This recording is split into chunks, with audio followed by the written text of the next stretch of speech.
Beautiful. Hello. Hi. Hey guys. Hello. What's up? Welcome. This is the live show for Heir of Fire and also Assassin's Blade for our House of Mass-A-Long, where we are going through and we're reading all of Sarah J. Maas's book. That's right. Books, and then we're talking about them online. Yeah, we are. On the internet. That was such a good description of what we're doing. Yeah, I should put that in the description below. Yeah. It's almost as if that would have been a great thing to put in there. But yeah, so if you're here, everything we start off saying is like spoilers. There are no rules here. We just want you to have read the book in totality. So if you haven't and you're like, I don't want to be spoiled, please, for the love of God, get on out of here. Go. Leave. Yeah. I said that on my sprints earlier. I was like, we pretty much just hop straight into spoilers, like right after intro. Like we really do. So, especially at this point, it's like hard to not talk about spoilers. Like the prequel and book 3. Say less. I cannot wait to talk about this because I know that you guys have some big issues with this book, and meanwhile I'm like drinking the juice for Heir of Fire. You were driving. So I can't wait to talk about it. But do we want to go into our thoughts and feelings of Assassin's Blade first? Do we? Yeah, I think so. Catherine literally got on and she was crying earlier. I finished 5 minutes ago. It's very true. It's very true. She was sobbing. As she should have been, honestly. As she should have been. Yeah. Because I wouldn't have it any other way. It just happened. Okay. Yeah. It like meanwhile, I knew it was coming. So I was like I knew what was going to happen. Like you go into it and you like if you read it in this order, you know it's gonna happen. Yeah, Sam is if you read it in the order you read it, Sam is not in the series. Yeah, Yeah, but me, I had no clue. Yeah, I can't like I don't know what's worse. And you're proving what I'm saying, Sarah. Wait, say it again, Catherine. Well, I don't know what's worse, knowing or not knowing, like getting like blindsided by it or like spending the entire time being like, you're falling in love with this character. Cause like, how can you not love Sam? And the entire time you're falling in love with him, you're like, oh my God. But I feel like you already know that Sam is dead and gone, right? So you're just like, okay, it's gonna happen at some point. I don't know when, but like it's gonna happen. Mm-hmm. For me, it was like, oh, I love the relationship. They're so cute. Oh. Yeah. Literally, death is on his door. Yeah. So I would say it's definitely better to know. To know beforehand so you don't invest in as much. Yeah, maybe. But I guess it had more of an impact. I don't know. Because, like, if you cry either way, I guess it doesn't really matter. Like, it's just written well, so. That's so real. If you cry either way. Yeah. I kind of wish sometimes I had the option to, like, read it first. Because, like, I obviously didn't. But I think it would have, like, made me care about Sam's character a lot more. Like, obviously, he's a great guy.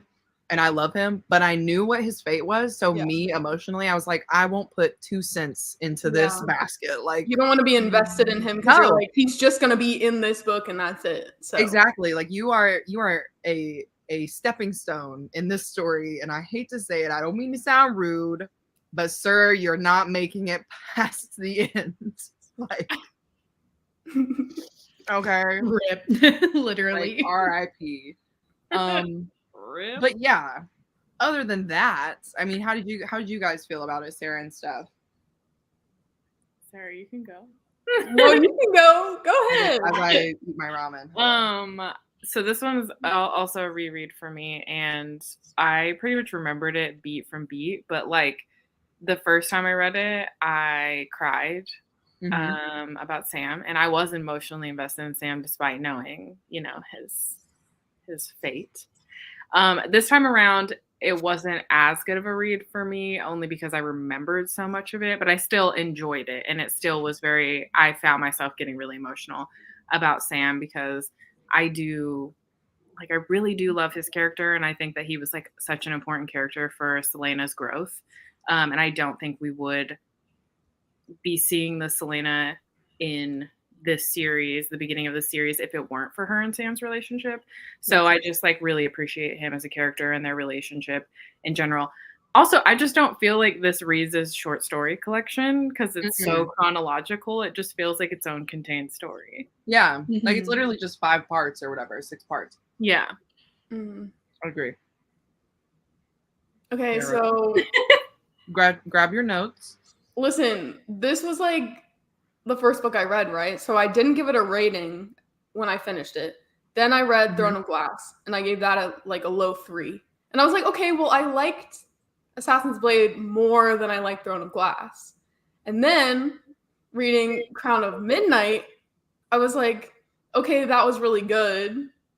And now I'm like, did I like Assassin's Blade as much as Crown of Midnight? Like, I don't know. I think it's because it's like the format is different that I'm like thinking about it differently, and like the rating system is different because it's like novellas instead of like a full-length story. But I just keep going back to it. Like I keep thinking about Assassin's Blade. So I think it is, I don't know. It's like a 3.5.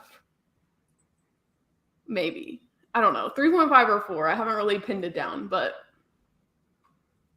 yeah.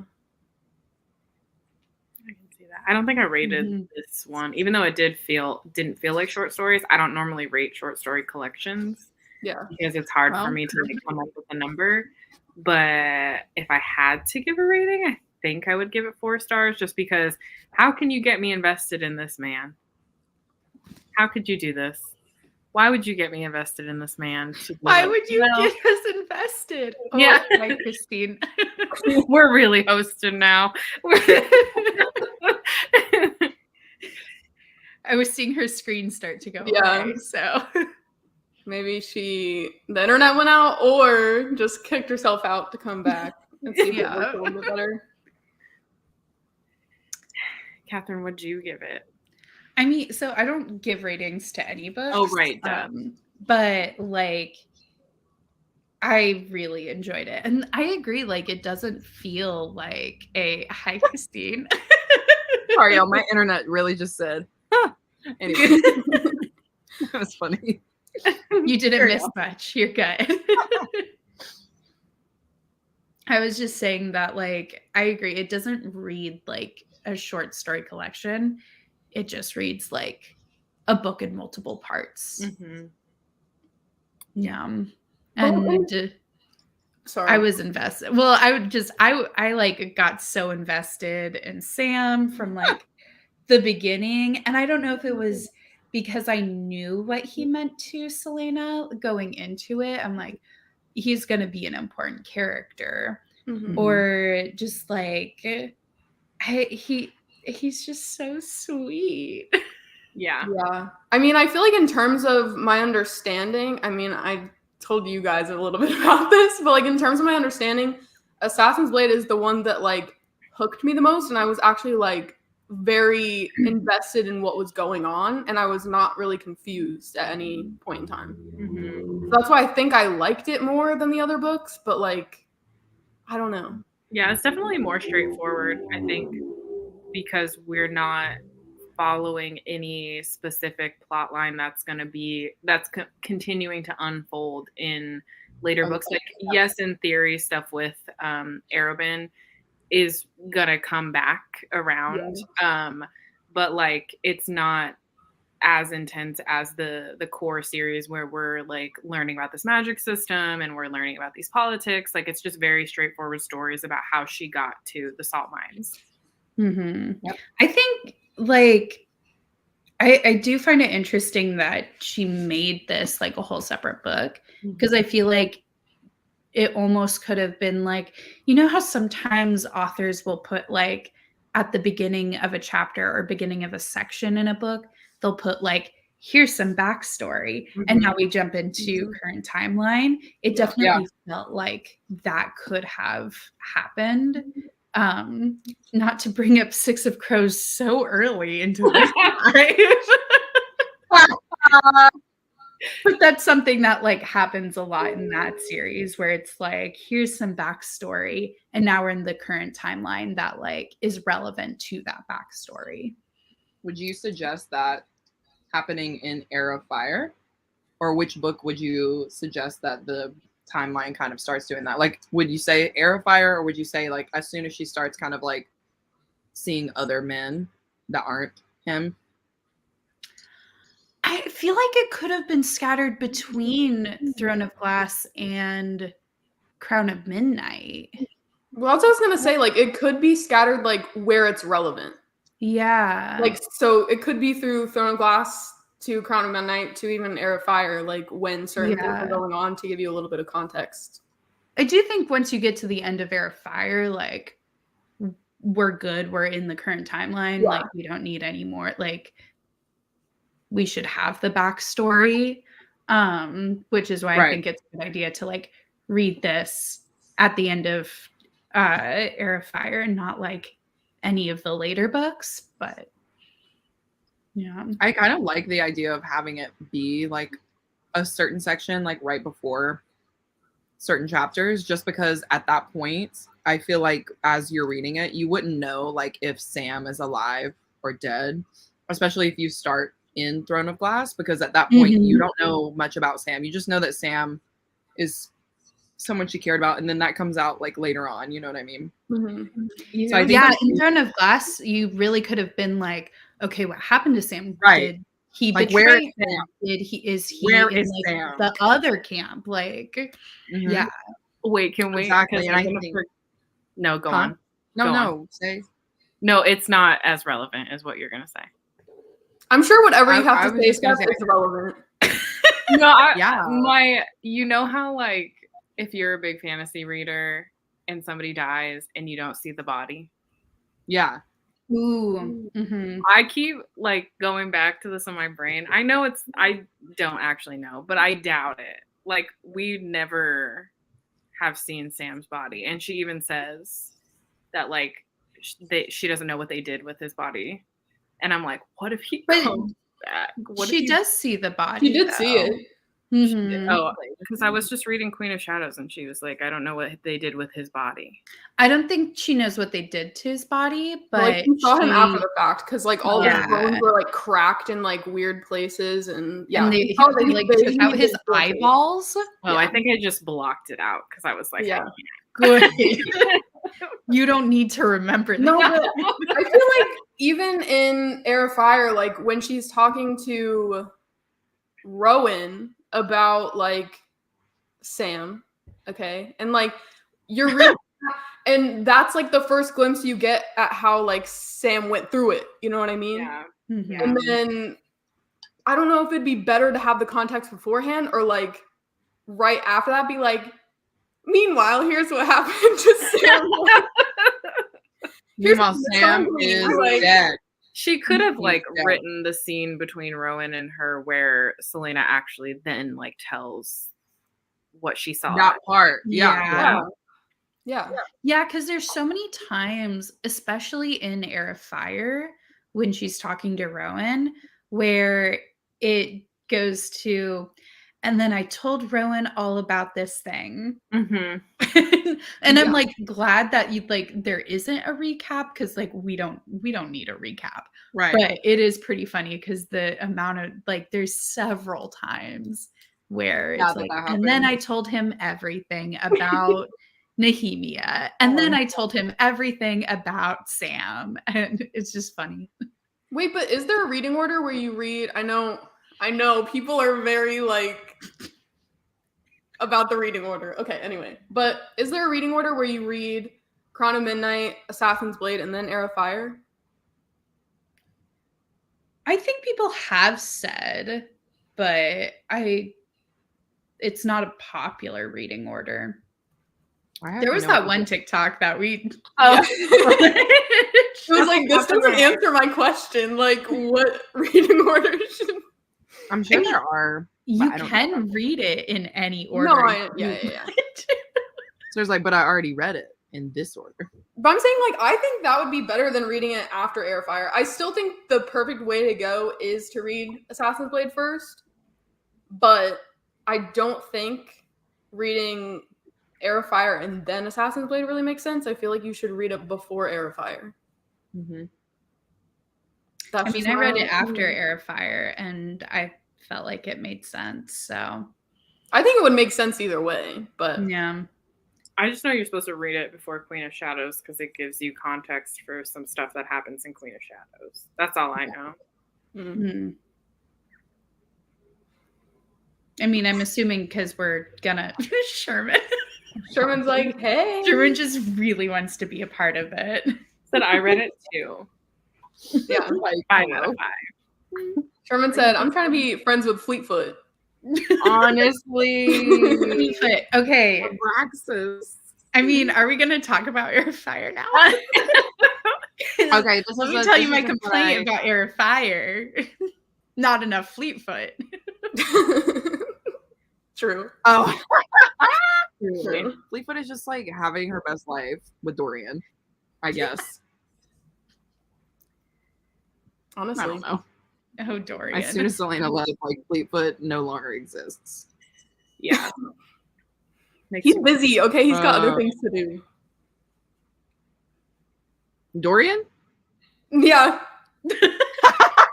Well, he has other things to do. That's what I'm saying. This book, okay. Let's talk about Heir of Fire just a little bit. I want to come back to Assassin's Blade to get into the details of each section, but I want to talk about Heir of Fire more. So I'm ready to go. I'm ready to go if you guys are. I'm ready to talk about Heir of Fire because I agree with Manda in the comments. Yeah. Oh yeah.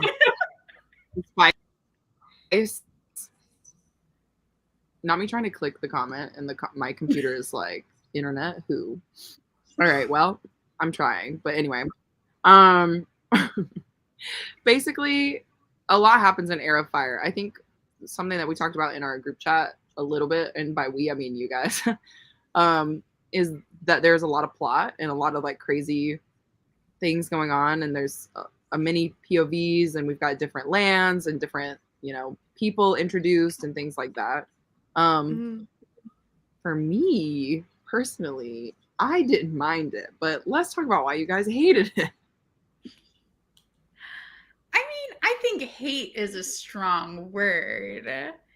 I just was so bored and confused until like maybe 65%. Until like well into it. Yeah. Bored and confused. It kept on jumping around. Oh no. Yeah, no. You're not allowed to be bored and confused. I'm sorry. I take it That back. was her favorite book. It was perfect. I loved everything about it. Dang, I thought that would make her come back immediately. I know. That would have been great timing. What about you, Steph? Did you like the multiple POVs? Well, I love multiple POVs, so I actually gave this a 3.5. So I didn't hate it. I still really enjoy it because Manon is my favorite character. I actually forgot when I was rereading this that she gets introduced in the third book. I thought she got introduced in the fourth book, and so it was such a nice surprise for me. She's my favorite character. I love the witches in general, especially in the next book, but everything with the dragons, love that. I don't care that much about the Selena Rowan ship at this point in the book, but I haven't like made it to a point where like it's more than this, I guess, because I don't remember. I know I loved Queen of Shadows, but I don't remember half of what happens in that book. So I don't know how I feel about that ship.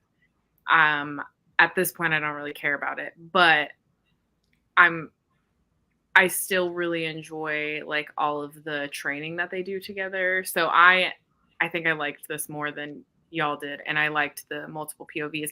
My problem with it is that I felt like because she was adding so many POVs for the first time, where it was like truly different POVs in different places, not in relation to Selena, she didn't do that great handling it. But I think if I remember right, in Queen of Shadows, it gets better.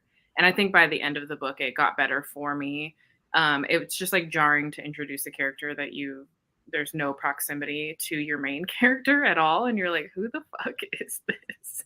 But I love her. Manat's my favorite. So I did have a good time. It's just not my favorite because it's so like clunky and long. And there are a lot of like pacing issues for me. But I think it goes back to the multiple POVs. Yeah, and I think we talked about this during the last live, but like I like multiple POV, but I don't like it when it's not stated who's talking, like at the start. Mm-hmm. Like especially there was one chapter where I was so confused because it was like it made sense as you went on, but it took me like 7 pages to know who was the POV, but it was like young Aelin. That was chapter 54. Yeah. I was like, why is everyone like at the dinner table? I was like so confused. And then somebody like said, oh, like to Aelin something. So I was like, oh, that's who we I hated that there was still like mid-chapter POV switches. Yeah. Especially with like Kale and what's his name? Aiden? Aiden? Well, they did with Dorian too. They just didn't want the men to have a full chapter, and I love that. Yeah. Yeah, I think that's like one of the funniest parts to me, but men can speak sometimes. Yeah. But also with like Sorsha, she would like pop in every once in a while. Yeah. I feel like that was so random. She was so random. Yeah. Like her little dalliance with Dorian. So random, you know? Mm-hmm. Like I get her character and like why she's important because it's showing how like the destruction of like her family came from the palace and like now she like works for the palace, you know what I mean? And she's like basically like the representation of like a common person, right? Who like even though their whole entire life has been upended by the king, she's still working for the king and like you know what I mean, like there. So like I get her character, but also I'm just like, we don't need it. Well, and it's like she really is just a device for Dorian, and his character development, and to like put the like final nail in his relationship with his father just being destroyed. Like she wasn't really a fully fleshed out character, and then it's like, surprise, she was a spy the whole time. Yeah, exactly.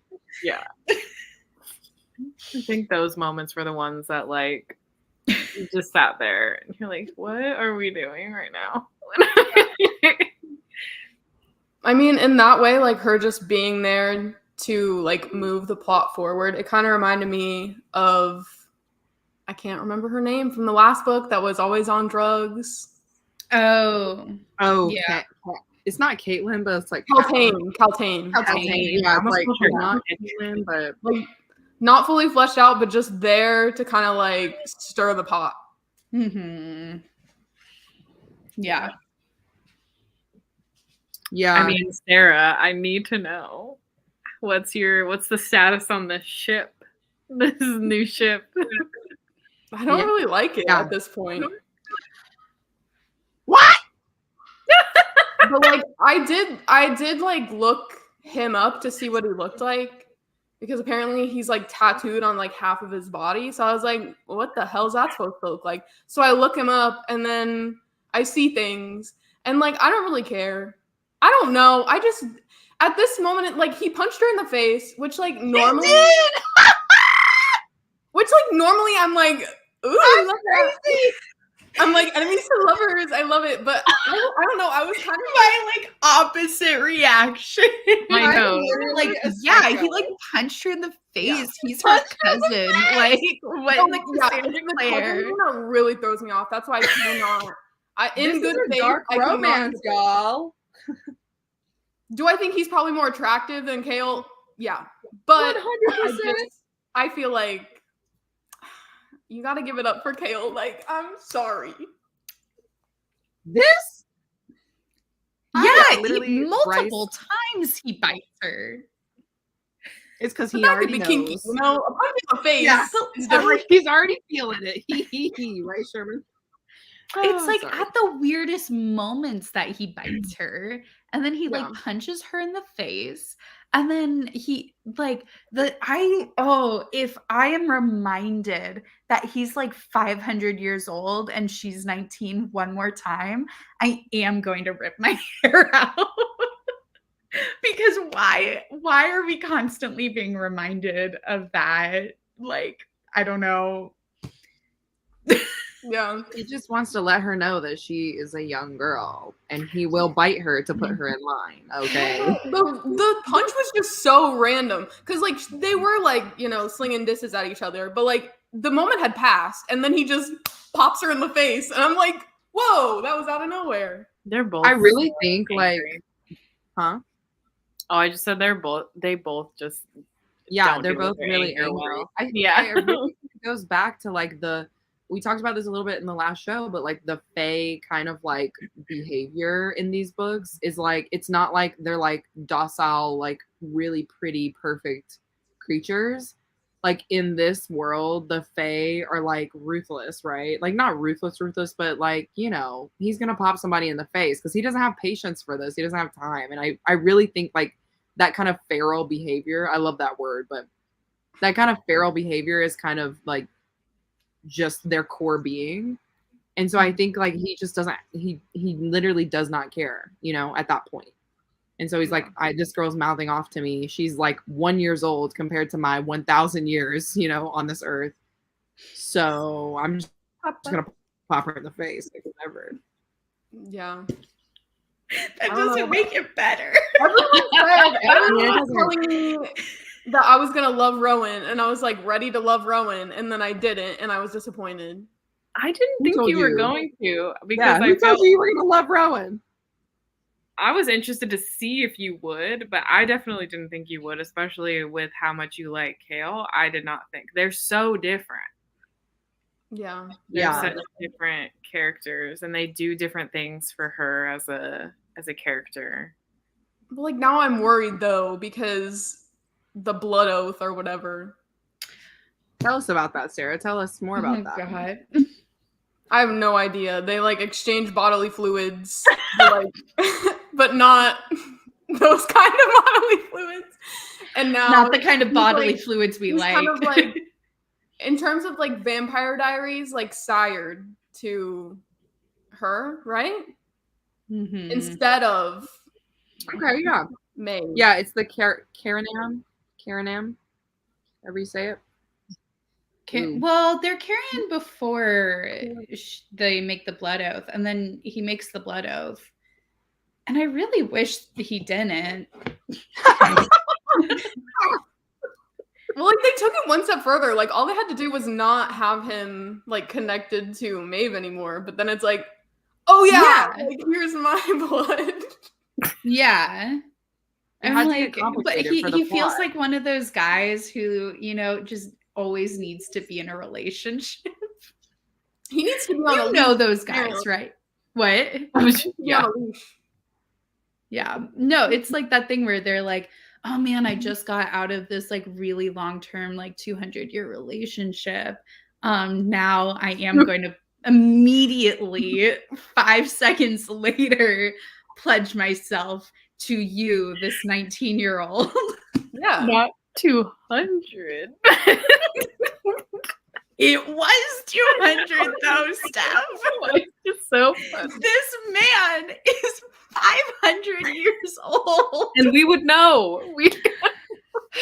And we know because he keeps on telling us.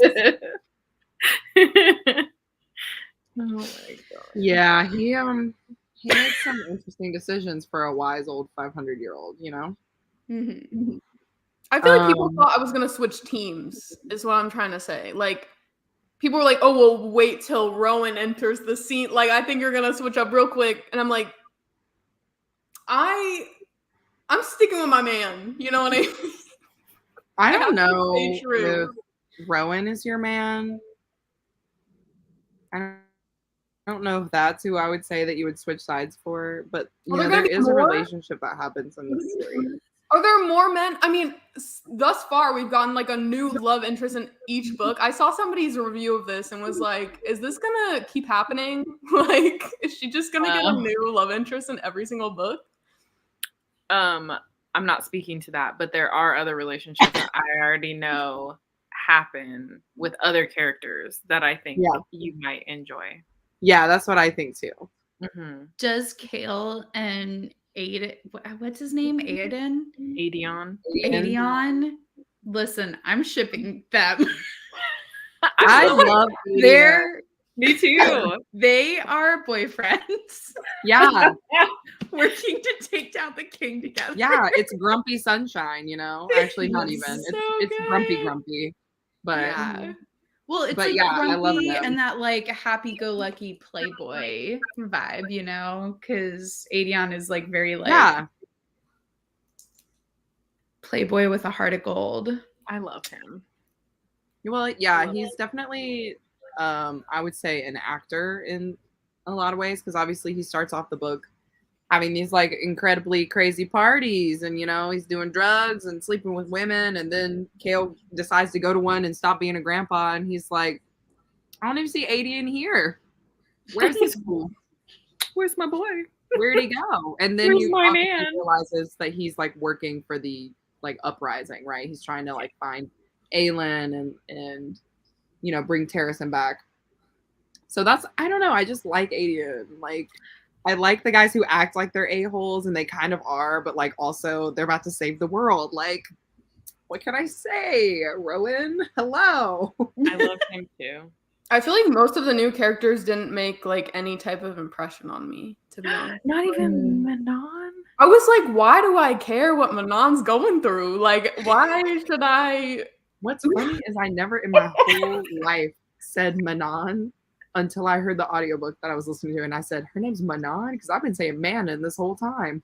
I've heard people say it both ways, but I think she's trying to do the French version of it. Yeah, but it's like that last N wouldn't even be pronounced. It's like Manon, but they don't say it like that anyway.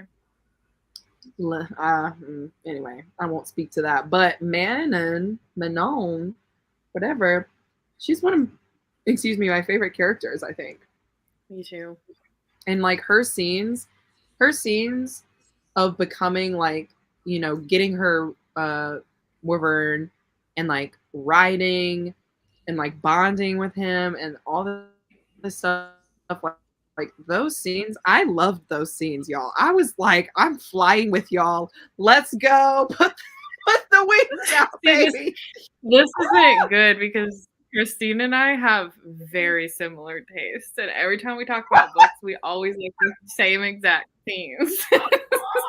It was just so good because obviously, like, the witches are so cool. Okay, let's just go on the witches. Let's just talk about them, okay? So last thing we heard, Baba Yellowlegs was up in her cart. She got murdered, okay? Mm-hmm. So in this book, all the witches come together, and they have this super secret from the king of Ardalan. He's like, I'm going to take you to this valley, and I'm going to show you this really cool surprise that I've got for you guys. I think you guys are really going to like it. So obviously they go, they find out that the king has been raising dragons, essentially. We're calling them wyverns in this because they're smaller than, you know, big dragons. But yeah, they're like rideable, and the witches are going to have a chance to, you know, I guess tame them and use them in battle. And this is a new concept because in this world, witches are riding like broomsticks, like legitimately. Go ahead, Sarah. Yeah. So that's the only difference between like a dragon and a wyvern, is that they're like a little bit smaller?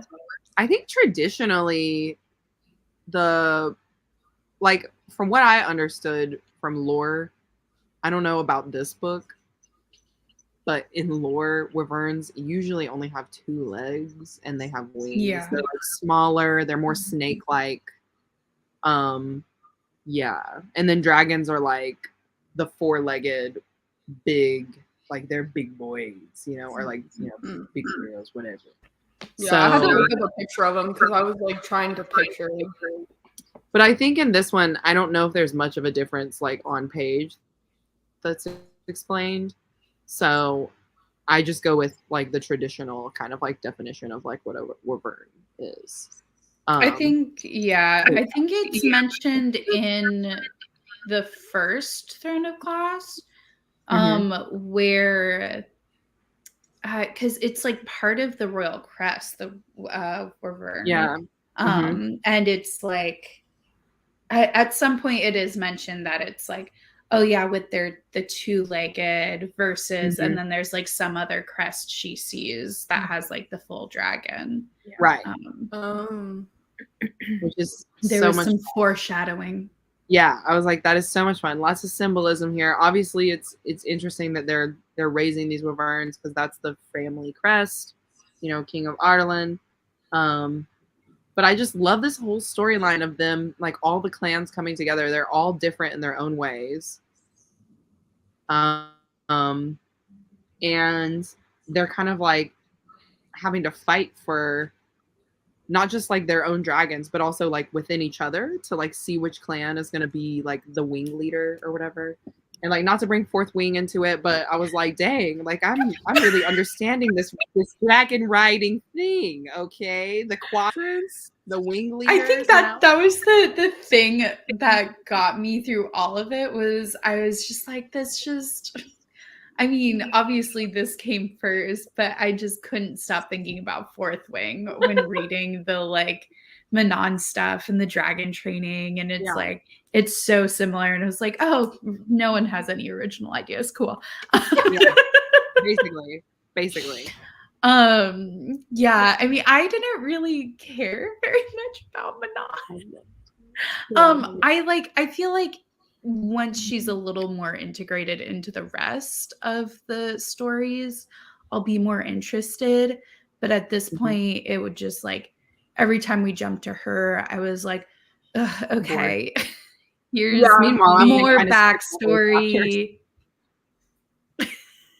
Well, it was just like we have these characters that we already know, and at least with Adian, he like is interacting with Kale and Dorian, who we already know, so it's like all kind of still part of the same plot line.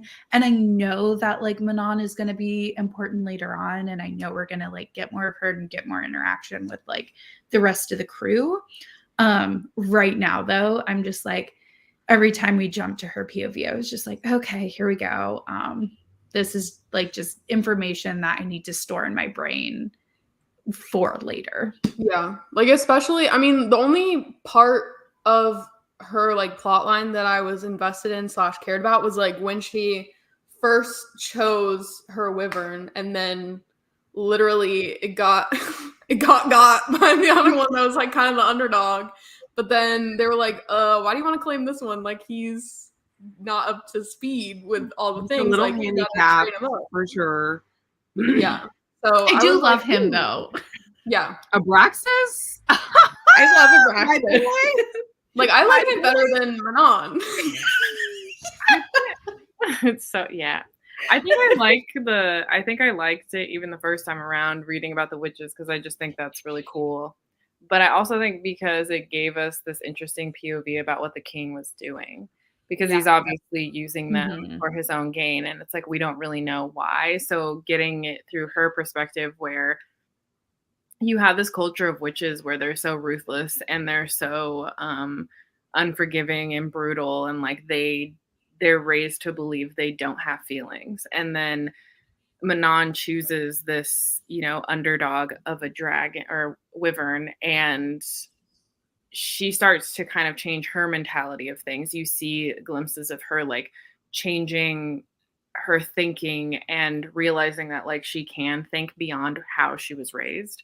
And I thought that was like a very interesting dynamic with like also what's going on with Dorian, because clearly his dad is a certain type of person and he's a certain type of person, and like I think there's an interesting I don't know if she's trying to say something with that, like nurture versus nature and what you choose to do with your life and how you're raised or whatever. But I just think the whole witches thing was so interesting because of how they believe they should be and how they were raised. But then she's like, why are we doing this again?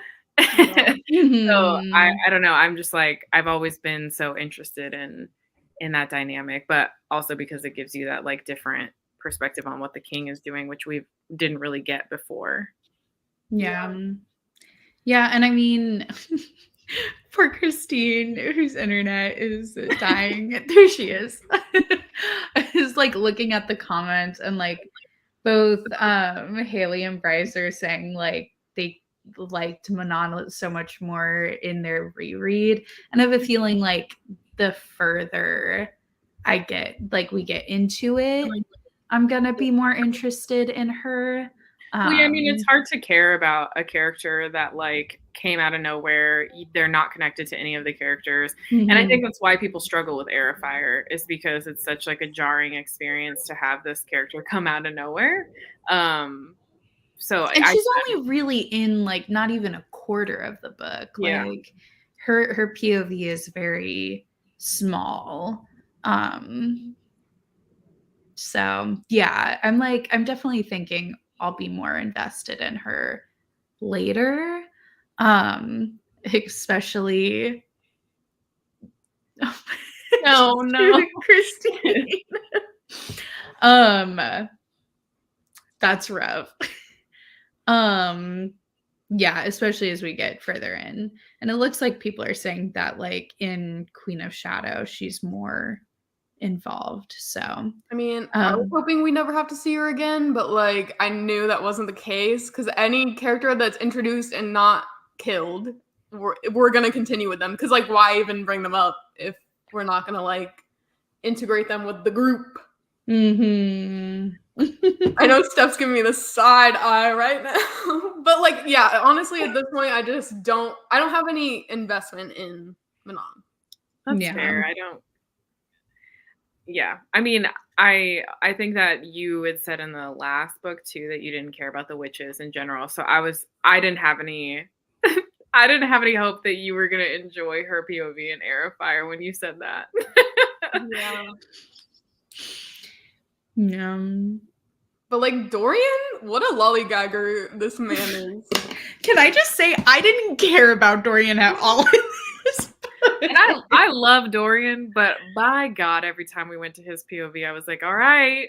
Yeah. I was like, okay, so you're messing around with Sorsha. You're like not really contributing anything. You aren't even trying to like work on your magic at all. Kale is doing everything. He's holding this place together.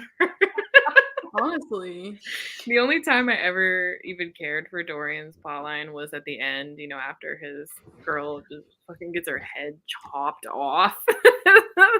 I was like, damn, that's rough. Why are things so rough for him? The only girl that I've ever loved since Selena. 2 months ago, I lost Selena, the love of my life, and now I'm in love with these men. Honestly, I was like, okay, but she's just a rebound. Oh, for sure. Because like he does want Selena still, but he's like, oh well, she like belongs to Kale now, so blah blah blah. I can't be the one that has the girl. But little does Kale know that now we have Rowan in the mix. I was gonna say little does Dorian know that Kale and Adian are meant to be together. So I'm gonna ride this ship all the way to the end. I already know. I love it. I really love it. I'm like, there's got to be a fandom for that, right? Like, oh, there's definitely a fanfic about it. You know there is. I can't read any fanfic until there's a fanfic for everything. I was gonna say there's a fanfic about Charlie and Charlisle. Oh, yes. I have seen that. Shit. As there should be. That's my shit. Yeah. So wait, what were y'all's like favorite? I want to know your favorite parts of this book, and then your like least favorite parts. That we're not going to talk about Manon, okay? Oh, Okay, he's up on Manon. off the table. Okay, We'll leave Manon alone for a little bit since Christine's not here. Yeah. Me and Sarah won't gain up on you. Yeah. Ease up, ease.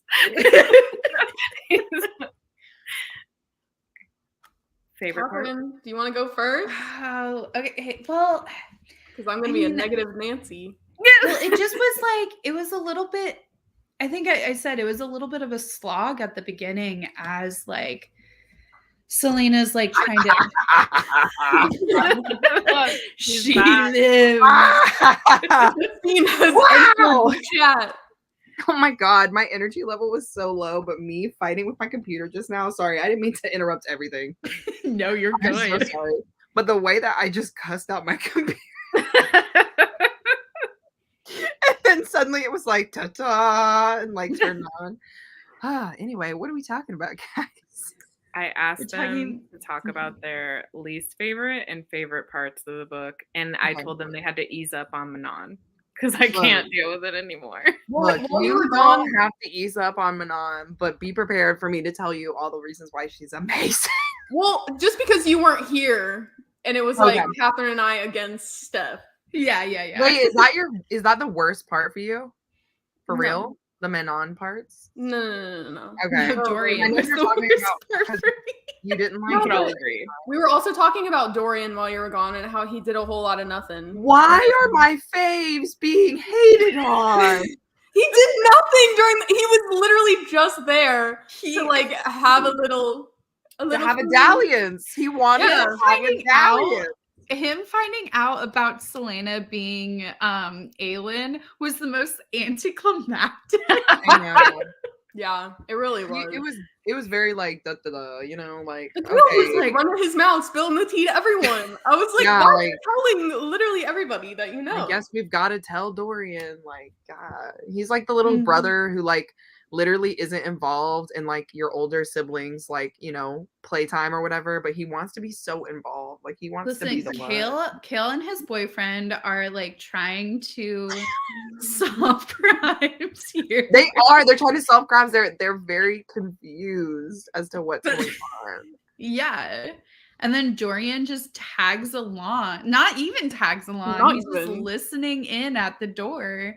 I told you he's the little brother. Yeah. He wants to be involved. And he actually is younger than Kale, so that's hilarious. Yeah. So, but yeah. Because as we know, Kale is ready to settle down. Kale is a single mom who works 2 jobs. Honestly. He is. He's trying to take care of all these children. Yeah, I can say he was breaking his back in this book. Wait, what? I said he was breaking his back in this book from carrying all of that weight. He was doing a lot.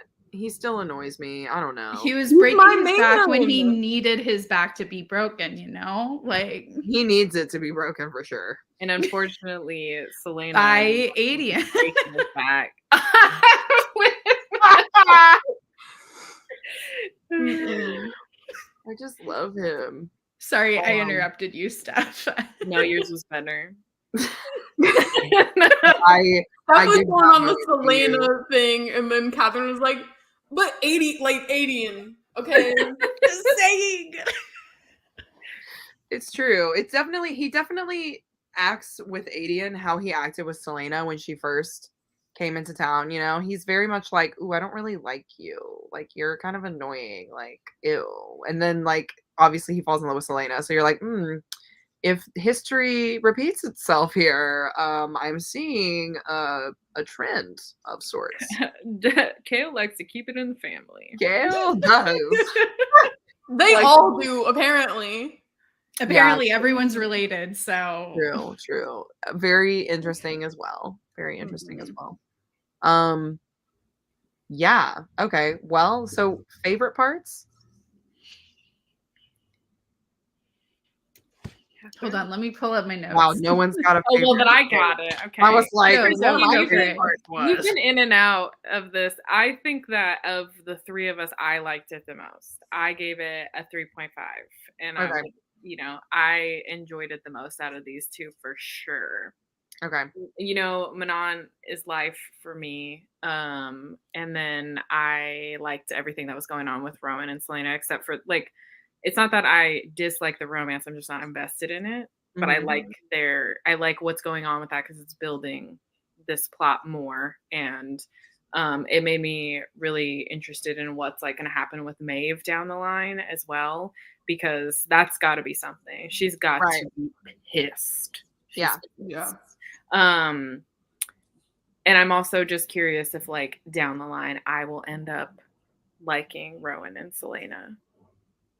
This is such an interesting thing that you're bringing up, because I remember when I first read it, I really liked them, but I don't think that they are as close as some of her other characters in her other books, if that makes sense. And I think it might be just because this was her first kind of series, you know what I mean? So she wasn't really sure how to write them. Because I was wondering about that too. I'm not going to spoil anything from any other series, but obviously in another series, it's very well known what happens.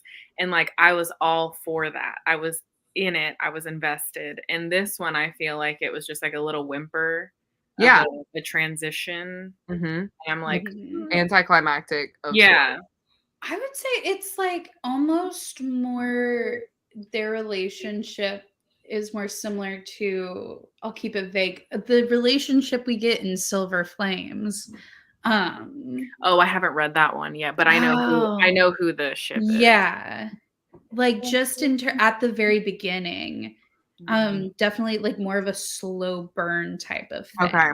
Okay. You know what I like, a slow burn version of, right.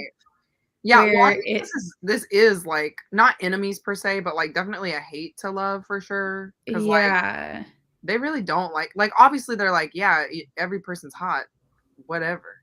But like they don't like each other in the beginning of this book.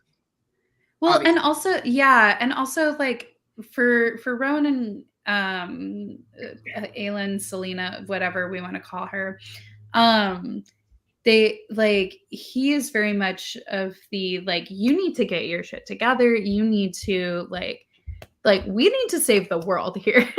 What are you doing? You're wasting my time. Like at the very beginning, he very much is of this like, she's not taking things seriously. She's wasting my time. Like, what is the point of this? And she is still in this like place of grief and place of like, I still like, I made this commitment to Nehemia. That is insane. That's such a long time. Well, like to put it into perspective of like her, you know what I mean, coming from the salt mines and then to here. Anyway. Yeah. Yeah. So it's like she's very much still in that like place of grief and place of like, I made the commitment to Nehemia, but like I'm not ready to commit to being queen. Like I'm not fully committed to that yet. And I do like their growth, and it is a little like, I like their relationship, not in the romantic sense, but in the like dynamic that they have throughout the book. I was vibing with that. And I did like the tattoo scene. So or the who did this to you? Yeah. Yo. Nice. That's what I was just giggling about because that was nice. I don't know. It's like weird. It's weird because I really don't think that they're like besties like yet, or like, you know, as close as they could be at this point.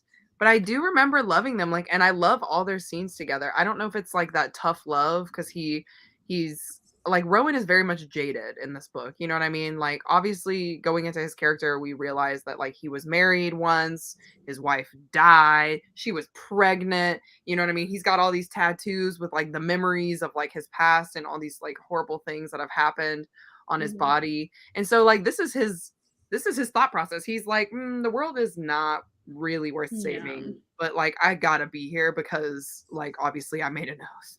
So like that. Yeah, I think Save the World was not the right. I think more of like he had this Like sense of get duty. the mission going. Yeah, he was like, we need to get this going. We need to like move this along. And this girl isn't taking things seriously. So like I'm only here because I have to be here. It's very much like I think not understanding it. Yeah. Well, and I think that's the thing about Rowan that kind of rubbed me the wrong way. I don't know if you feel similarly, Catherine or Sarah. But like he came into it already with this preconceived notion that she was spoiled and didn't want to do anything with this title that she had, and that she's spent 18 years doing what, basically, in his mind was like, what have you been doing this whole time?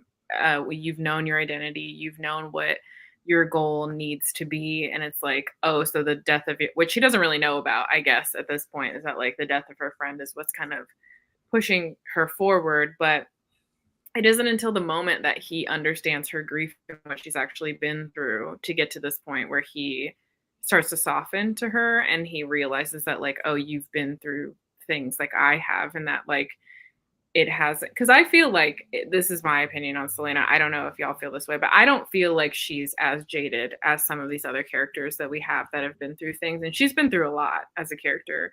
I feel like she still allows herself that room to grieve and to like think about the people in her life in a loving way. And like, I think the only thing about her that feels maybe jaded is that having this title seems like it weighs on her in a way that she doesn't want it to. But other than that, I feel like the juxtaposition of her and Rowan in terms of like going through things and the way they view the world is very different. Yeah, she very much has the like chosen one who doesn't want to be the chosen one mentality right now. And that I think goes hand in hand with like this quote, or I guess this kind of like theme, if we even want to call it that we've seen a little bit, like not even starting with Nehemia, but as we read like Assassin's Blade, she literally calls herself a coward in that book. Yeah. And that's why I think like that kind of like her getting called a coward by Nehemia, I think that's why that was like a gut punch when she said that. Yeah. Because Selena already knows that she's a fucking coward. Sorry, I didn't mean to say the F word. But like she already knows that she's a coward. And so to have like somebody that she loves and like trusts and like one of her only friends ever in her life, okay, to like be like, yeah, you suck, you should be doing more. Like it's very like, I feel like Rowan is kind of the same way as Nehemia is like, or was like they're very much like, you need to be doing more. But and Selena has already admitted to herself, like, I am a coward though. Like all of this stuff happened to me when I was younger. My parents murdered, like I don't know what's going on. I have never had guidance. I literally was brought up in the Assassin's Keep to kill people. You know what I mean? Like it's very much like, I guess like woe is me at some points. It can be seen like that. But like she has essentially been, I don't want to say hiding per se, like because she's been doing what she has to do. Okay, so I'm not gonna discredit that because she has done that. But like in a sense, like she has put on this mask and like this fake identity to kind of like hide and protect herself. And so I don't know. I just think, where was I going with this? Oh, like her just calling herself a coward. Like I don't even think she's like a coward really. I think she's just a survivor. But like for her to have this mentality of herself and then to have it kind of like be thrown back at her again and again and again.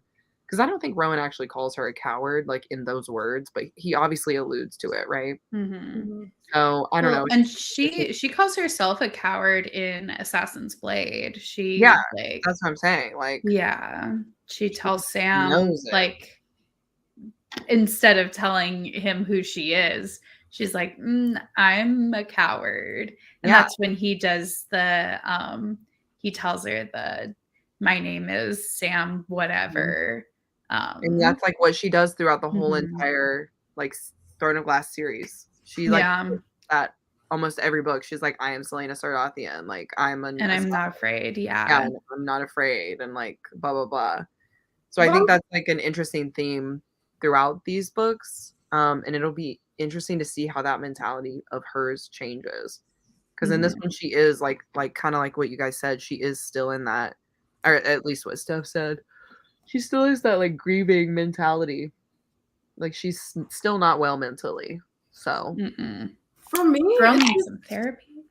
Sorry, it's such a choice though for like that to be the statement of Assassin's Blade, right? Like I am so hello. I just tried to put both the names together. Selena Sardothian and I'm not afraid, whatever. And then like that not even be her name. Yeah. Is like so weird to me. But I think that I think that's like the point. It's like she is not Aelin yet. Like she in this moment is still Selena. She's still that cowardly assassin who is hiding from her identity and like her birthright and like all this stuff. You know what I mean? So it's like I think that's why that's important, because when she finally is saying these things, like, you know, when she finally has like that confidence, I think that's like important for her character arc. Yeah. And then she doesn't want to be known as either of them when she goes to work at the kitchen. So she goes by Alentia or whatever. Yeah. Nehemia gave her. Nehemia's name, yeah, for her. Yeah. Well, and at this point, she's been Selena longer than she's been Aelin. Yeah. In her life. Yep. So she probably doesn't even know. That's why he's like, the world would have been a better place if you had died 10 years ago. And I'm just like, Rowan, what are you supposed to do? All y'all fairies were over here. Magic literally did not exist over in Ardlyn. Like, what the heck? She was also a child. Yeah. Yeah. Hey, Rowan, like, you know how you keep on reminding her that she's a child? Yeah. Yeah. So I think also that there's like a scene where Rowan's friend comes in, right? And he's hurt and she kind of busts in. She gives him some soup. And she's like, sorry, I didn't mean to interrupt, Papa. And Rowan's like, get out, you know? And then he chases her down the hallway and he's like, not you're worthless, but he's like, you don't mean anything to me, like outside. He does call her worthless. He does say that. Is that when he calls her worthless? Okay. Romance reader. I remember that part being like, he went in for her for no reason. She just brought this man some damn soup. Like out of the not goodness of her heart, she was curious of what was going on. But anyway. So he's going in and in and in, and it's just like, I don't know. I actually have it right here, if everyone wants to turn. Page 276. Okay. He follows her. Like, she's like, you want the stew? And that's like... Good soup. It always comes down to the soup. And then she said, like, but you just left me downstairs, which comes back later, right? Because like that's where he kind of snaps, because he remembers that like his pregnant wife died and like she left him and like whatever, or like he left her, that's what I mean. But like, yeah, but he kind of cracked. He said, there's nothing that I can give you, nothing I want to give you. You are not owed an explanation for what I do outside of training. I don't care what you have been through or what you want to do with your life. The sooner you sort out your whining and self-pity, the sooner I can be rid of you. Or you are nothing to me and I do not care. And I was honestly, like, okay. I really think sometimes when I read this part, I'm like, don't you think you were saying a little too much? Sorry, don't you think doth he protesteth too mucheth? You know what I'm saying? Yeah. And that is why I don't liketh him. Yeah. It's like you are really like not admitting your feelings. But I'm just cuckoo banana, so I don't know. I don't even know if he has those feelings yet. Probably not. I do think it's weird that like they went from this to like sleeping in the same bed together. It was cute though, I'm not gonna lie. That was my favorite part of the book. What? Your favorite part was a Rowan? Yeah. I mean, it was the only good part. What do you mean? I had to cling on to what I had. No, when Abraxas gets his little wings and Sarah, stuff, what did you give this book? A 2.5. Yeah. Okay, I don't think I heard you say that in the beginning. I didn't say it because, yeah. Oh, sorry. But yeah, 2.5. And the 0.5 is only for the little sums we get between her and Rowan, and I don't even like Rowan. Okay. Yeah, that's your favorite part. It's like I said, it's the only good part. Well, now we know her only good part. But I started this book 3 times. It's hard, I think. Times. I was so frustrated the 3rd time I started reading it, and that's when I started crying, and I was like, I'm too stupid to comprehend this, because I was like, I don't know why I have to keep like restarting it and like need to fully. I think I'm just in it too much, where I'm like, I have to read this like a textbook. But it's like, just chill, girl. No, listen, my philosophy with fantasy, and I love fantasy, but you read, and if something goes over your head, that's for God to deal with. You'll figure it out. That's for God. You'll figure it out.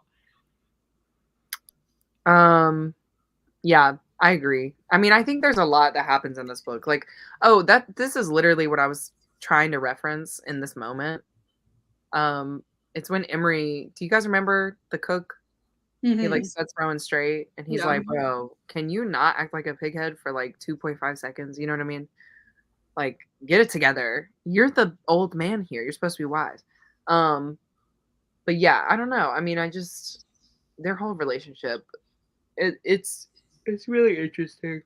I just like the dynamic between them. Not necessarily like, I'm not shipping them together. I just like that they are like enemies at first, and then he basically tells her like, I'm trying to like scope out how I feel about you right now. Like, I don't know what I'm feeling, so like, give me time, type of thing. So they're very like transparent in that way. But like, obviously she starts to have like romantic feelings for him a little bit, and then just the whole like fire and ice thing really gives me the ick.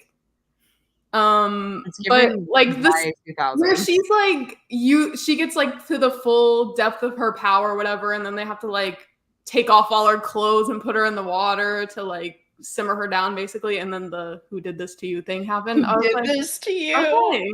Nice. Nice. No, literally, I read that. I got there. I was like, nice. It is. Because I was like waiting for that moment. My bed from now on. You know? She's like, I don't even mind being naked in front of him because like he's seen it all before. I'm like, but he hasn't seen yours. Like, yeah, I'm like, God, Selena. They're not all one and the same. So good. Giving it all. I will like, there is a great I did highlight quite a bit. There's one moment where she says that I claim you, Rowan Whitehorn. I don't care what you say and how much you protest. I claim you as my friend. I did really like that moment. I liked that too. And then later on, she says, I claim you. Like, after her. So I like their like, dynamic, but I don't want them to be like betrothed. You know what I mean? Yeah, I'm still not feeling like the romance yet. And I mean, we still have so many books. Yeah. Wow, I can't wait. So many books to get through that could change. So it could change. I still care more about Kale and Aiden. Yeah. The true ship that shines. The true ship. That should have, been in this book. But it's fine. Also, I love what Ash said, not to defend a man. LOL. He's also in a pretty bad place in this book. Death grows as a person in the next couple books. I think this is so true.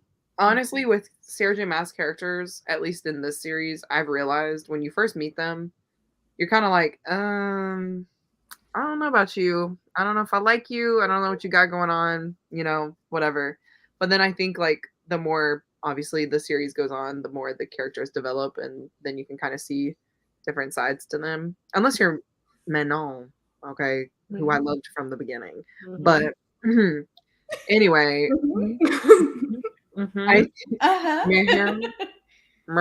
anyway, but yeah, I don't know. Rowan he's a different beast. I think I did like. I will say, not romance wise. I did like his character more by the end of this book, just like the way he shifted in his attitude towards her. He just got a little more soft. Yeah, he was like, I guess we might have some things in common. You might not be the biggest child. Yeah. He brought her chocolate on her birthday, and then she gave him a kiss on the cheek. Little cheeky. It's not Sarah being like, I don't remember like plot things. I remember these things. Okay, I'm like, here's the type of chocolate it was. I mean, they didn't say, but chocolate, birthday. She was turning 19.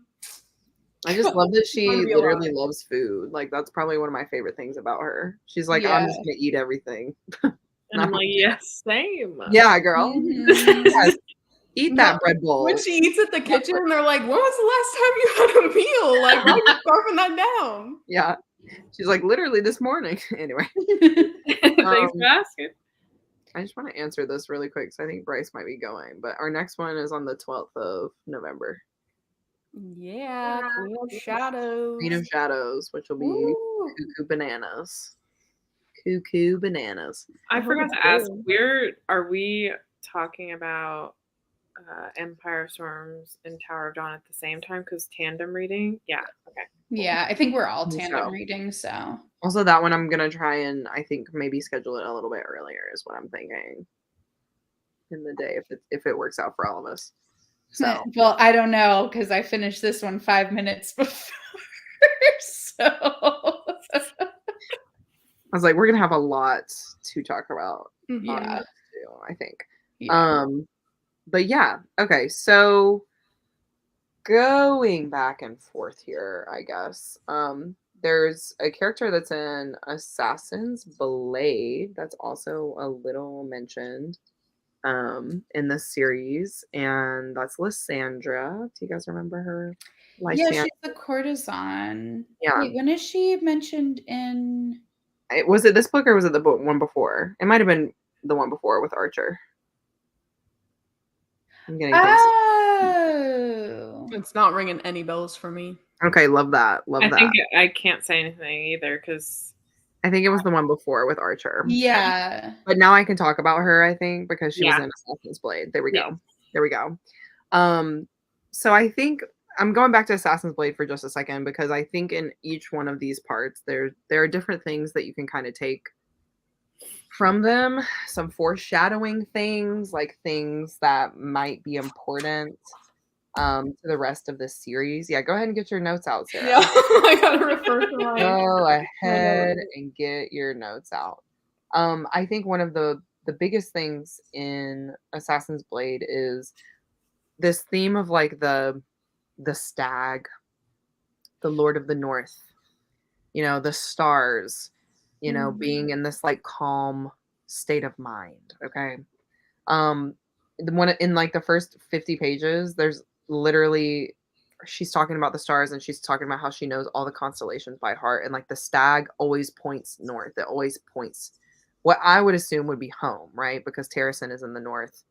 And she What? I was just doing a Game of Thrones thing. Just ignore me. Yeah. Oh yeah. That's right. The wolf. That's right. But yeah, so the stag is always like, it's like the North Star, honestly, in this constellation or not constellation, in this series. So I think that's like something that I just kept noticing in that book, and since then I have noticed, going forward in these other books, because she talks about the stag like all the time. She literally had like a fever dream about the stag. Yeah. You know what I mean? At some point. So it's like, that's obviously important. It's obviously going to be coming back. It has something. It's important enough to put on the cover of the book. I mean, that's right, baby. Well, and that's like at the end, she sees the stag too of Assassin's Blade. But the way I didn't even notice until I was like 400 pages in that like that's they're different. I thought it was like a reflection, but that's a wyvern, and then that's, I guess, Rowan, right? Mm-hmm. Yeah. And I like that. I like that symbol, I guess, on the front, like the symbolism, because it almost looks like the wyvern is in like a ravine. Yeah, like a ravine of sorts. Yeah. Which is obviously where they come from. So anyway. I think it could have also been alluding to the that one creature. Crossing. Oh yeah, the crossing. Yeah. Yeah, I think so. Anyway. I was thinking the creature that was like in the ice, that like the eye. Oh yeah. Oh, yeah. Man, you need to, can somebody, Sarah, in your notes, write that down? Because I want to talk about this much later on. I don't have a pen. They're all packed. Wait, hold on. I have a pen, but I don't have paper. I can write it in my notes, my notes app. Wait, much later on today, or what do you mean? No. Like when we get to like Crescent City later. Thing, yeah. Oh. Okay. Look at her. She's got her little pin.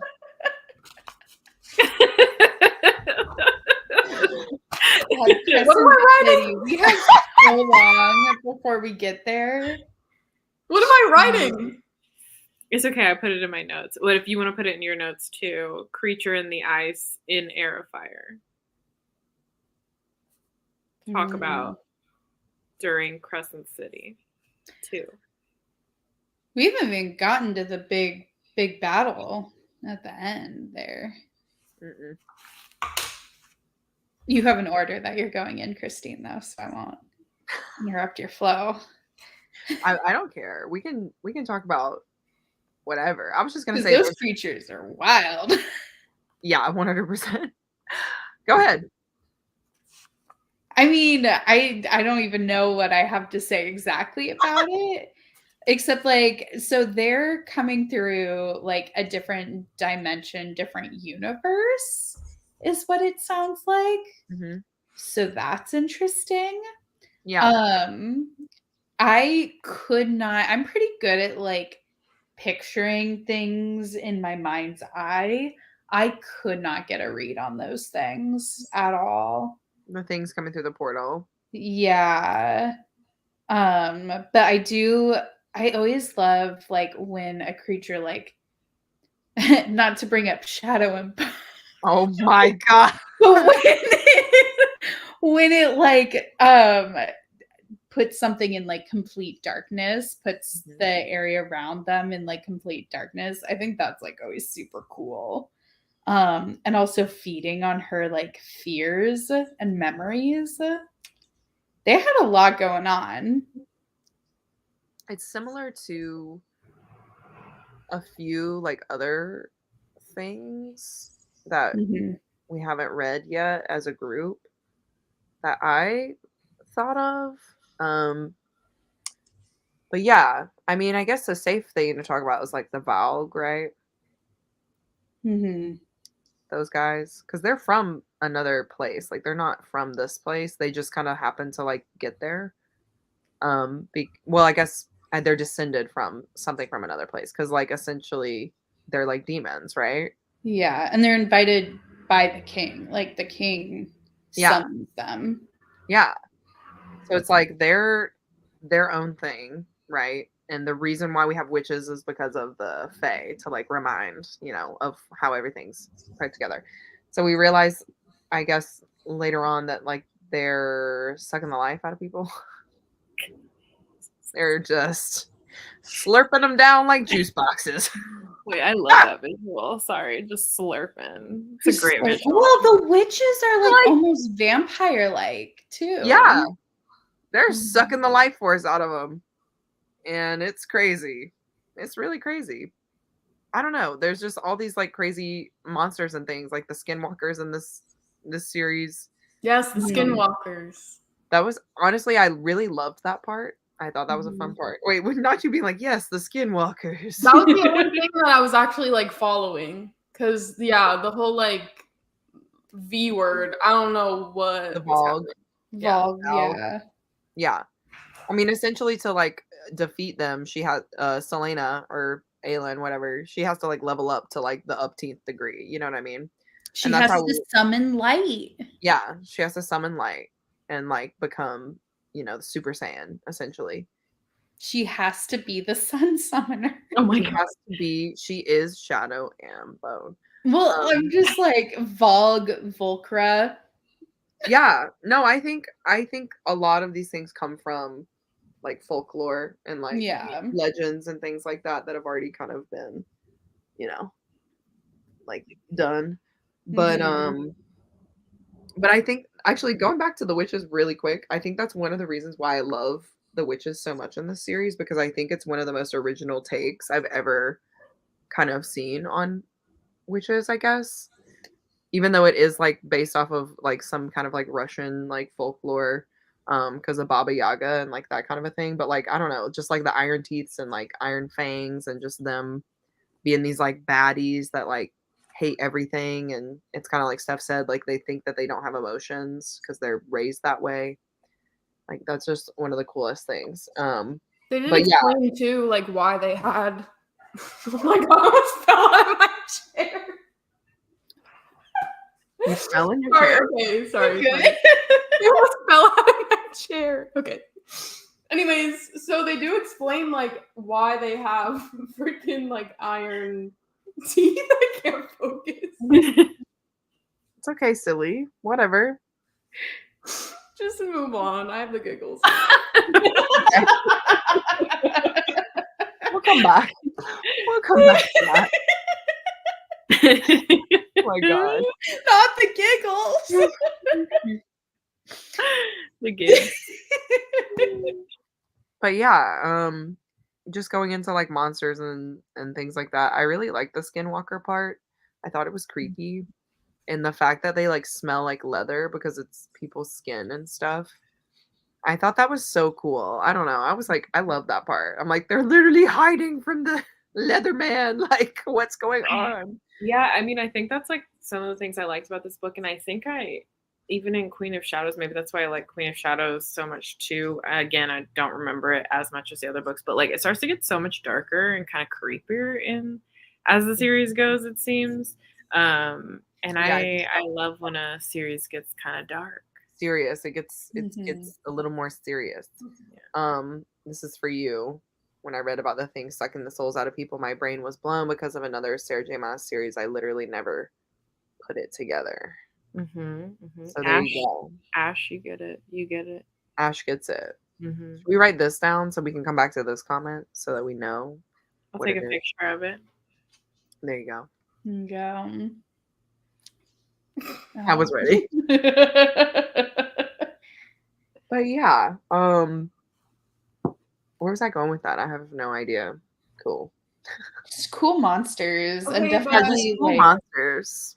I like the skinwalkers because like I could actually picture what they looked like.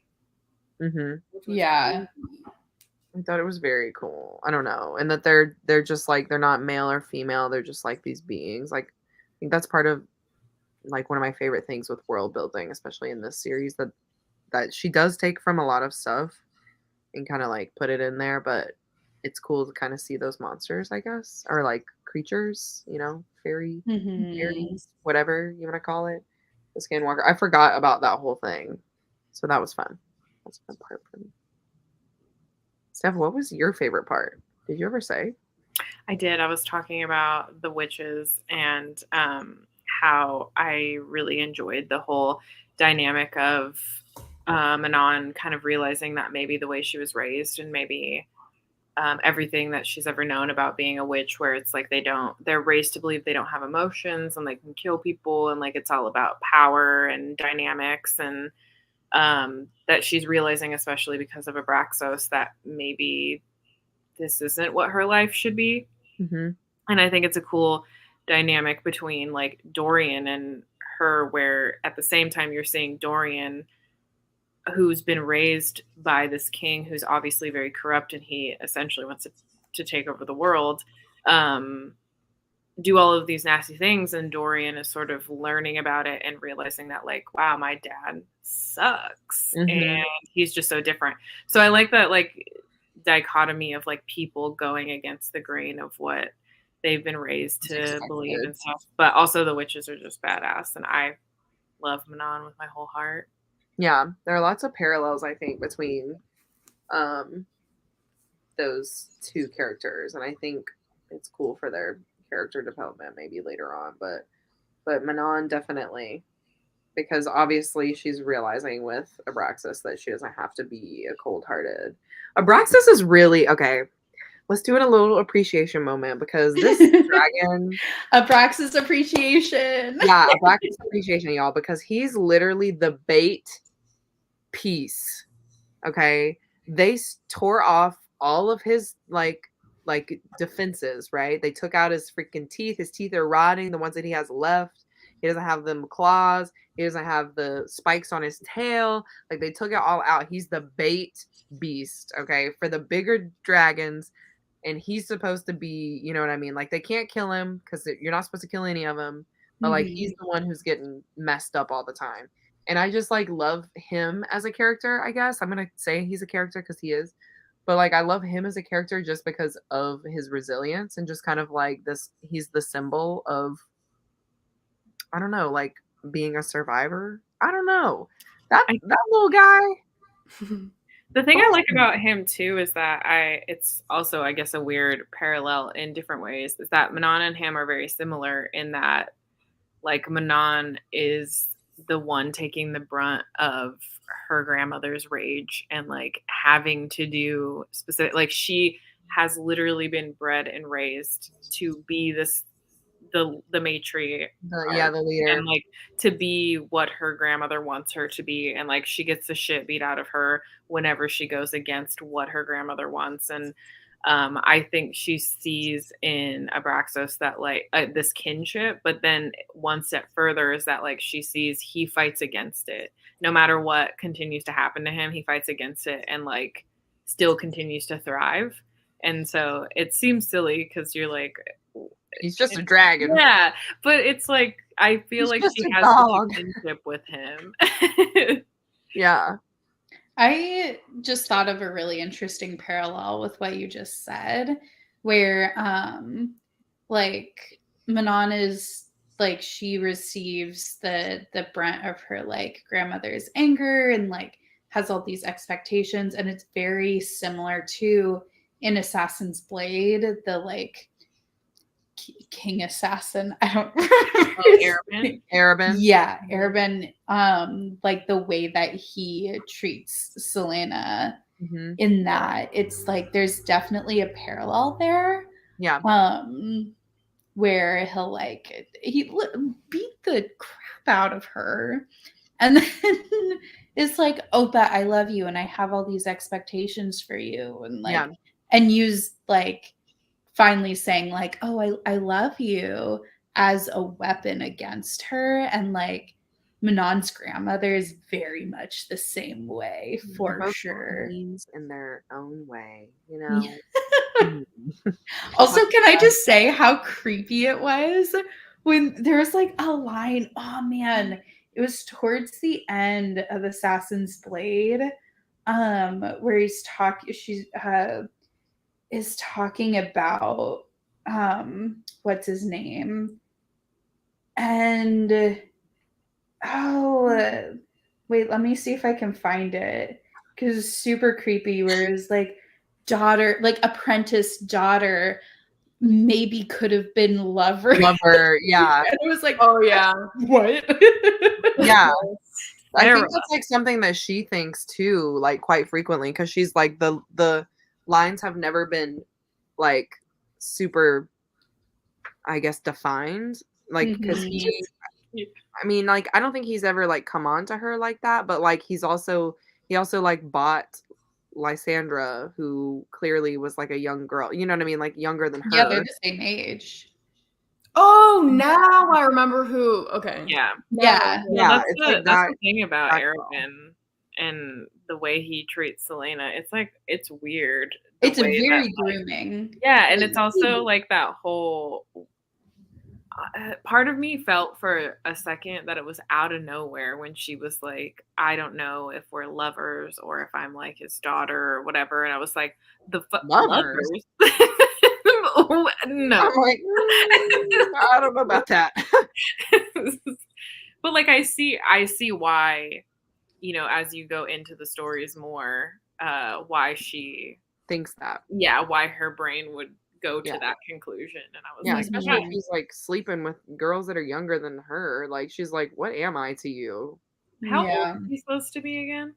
Like, I thought he was like, he's 40. Yeah, his like 40s. Because sometimes they like talk about people being old and it's only like 32. Yeah, no, it's like I think at one point they say he's like 20 years her senior. Yeah. So he's like 38 to 40, somewhere in there. Yeah. But yeah, Arabin, a 16-year-old is much too old. Very ancient. Get away from that child, sir. Sir? That and the fact that I think probably the craziest part in Assassin's Blade is the end, right? The very end, where he's on the roof with You realize that he betrayed her, yeah. Oh yeah, because that has been. But I knew that was coming. Oh, because he wanted to teach her a lesson. Yeah, and so he killed Sam. Like you didn't think killing Sam was enough. You also needed to throw her in a fucking salt mine, my dude. Man, yeah, it wasn't well. He's crazy. Mm-hmm. He's complete bananas. So. Can't wait for her to kill him. Yeah, I can't wait for that reveal because in our current timeline, like it's gotta happen. I mean, they even said it in Heir of Fire. Like, why did you let? I think it was Rowan that said, like, okay, but why is he still alive? Mm-hmm. Rowan, see, oh my god, y'all! I'm ready for the feral craziness, the feral behavior from this Fae person. Wow, I can't wait. Well, but he's already had a mate. You can't have two mates. You don't get two mates. I feel like Nick Miller and no, yeah, you can't have two mates. You can't have two wives. You can't have two mates. You can't. I guess that's like till death do us part. Like death has happened, so parting. Okay, you know. Getting the loophole. Well, I mean, maybe it's not even a mate thing, right? Maybe it's just we're choosing. Wouldn't that be better too? You know? Yeah. Maybe he just resonates for her. You know? Maybe they just resonate. Now you're speaking my language. Yeah, exactly. There it is. Now you're speaking my language. I would love to know about this, Haley. Sarah J. Maas technically said you can have two mates. This feels like an excuse for something in the Court of Thorns and Roses series. What are you saying right now? We aren't there Oh yet. my god, it is. I bet you it is. She tweeted it at someone. Oh my god. That spices things up for the future. Two mates? I'm gonna scream. Triad. Christine, like your mind is blown. I'm like, just make them all polyamorous. It would solve so many problems. No, I don't want. I mean, like they can be polyamorous. That's fine, but like I know who she's talking about in this series, and I don't want that relationship. Like that sucks. Oh, for Crescent City, I haven't read the second Crescent City book yet, so I don't know what. Wow. Anyway. Tears streaming down. I know. I'm like, thanks, guys. You're welcome. Same thing for Crescent City. Okay, well, thank you. My mind has been blown. I'm out of the loop with the interviews. I'll say it. Oh, I will. Speaking of mates, I literally just came across this quote I had highlighted where she's talking to Rowan about Kale. And she says, if he'd truly been my mate, I wouldn't have been able to do that, would I? And it was talking about the part where she like tried to kill him. And he was silent for a long while. You haven't been in your Fae form for 10 years, so perhaps your instincts were even able to take hold. Sometimes mates can be together intimately before the actual bond snaps into place. It's a useless hope to cling to anyway. Do you want the truth? She tucked her chin into her tunic and closed her eyes. Not tonight. Not a tunic. Not a tunic. I just read that heartbreaking, heart-wrenching quote, and Sarah says, not the tunic. Well, you know, what does that quote mean, Catherine? Go ahead. Explain it. I just, I think she's realizing that, like, she had these feelings for Kale, but maybe they weren't as deep as... Maybe not He's he not has a the mating. boy. Well, okay, Which sorry. I said from the beginning because he belongs with aliens. So, Also, I don't know if I'm right or wrong. I'm just asking this question. Can a fae even bond like that with a human? I was thinking the same thing. And the answer is in this series. Yeah, the answer is in other series, but in this one. Well, no, because in the other series, I mean, not to spoil anything. Well, I'm not going to spoil anything. There you go. I was like, then don't. I do no, though. Yeah. Is going to be. But that's in other ones. That's not in this one. So I don't know. Yeah, I was going to say, because in the other ones, I know that like every situation we see, none of them are human. Yeah. Yeah. Exactly. But I don't know. Maybe it's like a feeling. I don't know. I have no idea. We're really just like the Selenas of this book. You know, we're experiencing it and we're like, we don't know what's going on. We are the Selena. We haven't been in our faith forms in 10 years. You know, we are getting chased by the skinwalkers. I will say, life. Yeah, we're just floating through life. During the last live was spot on.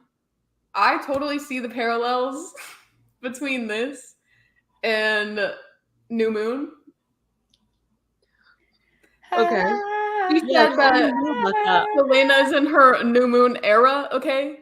Because, you know, she's like separated from her man, okay? And then she's like being close to another man. Yeah. You know, and like she's in the pit of despair. Okay. But I agree with this. Climbs out of it.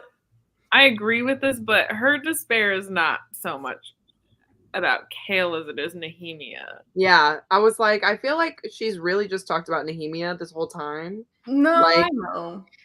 It's really tragic how as soon as Kale was out of the picture, she was like, well, bye. And then like... No, she did think about him and she was like holding this ring and like... Yeah.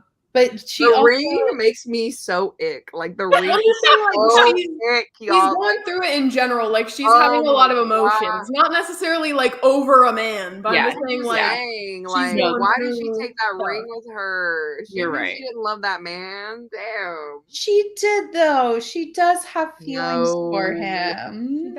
She didn't even tell Sam that she loved him. She didn't. I did make note of that. He said that he loved her so many times. He said it so many times. And that's why it's so important. Like in the last book, she literally said, she was literally like, I waited too long until it was like too late. Yeah. You know who did say I love you to Kale though? Dorian. I just need Sarah J. Maas to stop being so hetero. Truly. Because I love your shit, but like I also know Sarah J. Maas. Yeah. So I'm gonna go write a queer version of this. Please. I mean, we did have a queer relationship in this one. We did. So I think someone said it earlier too. Yeah. Oh my gosh, what is his name? It's the baker and Emerus and Malachi. There you go, and Malachi. Yeah. And I love their relationship because he's like the chef, and then his. Can we talk about Luca for a second? Oh, Luca. Oh. Luca is the biggest like himbo. Yeah. The way he is on this ice, going to be killed, and he's like, "What's going on?"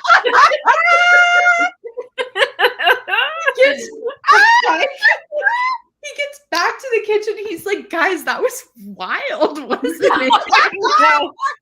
He literally fought for their lives. And he was like, man, can't believe that happened. I know. He's like, wow, what an adventure.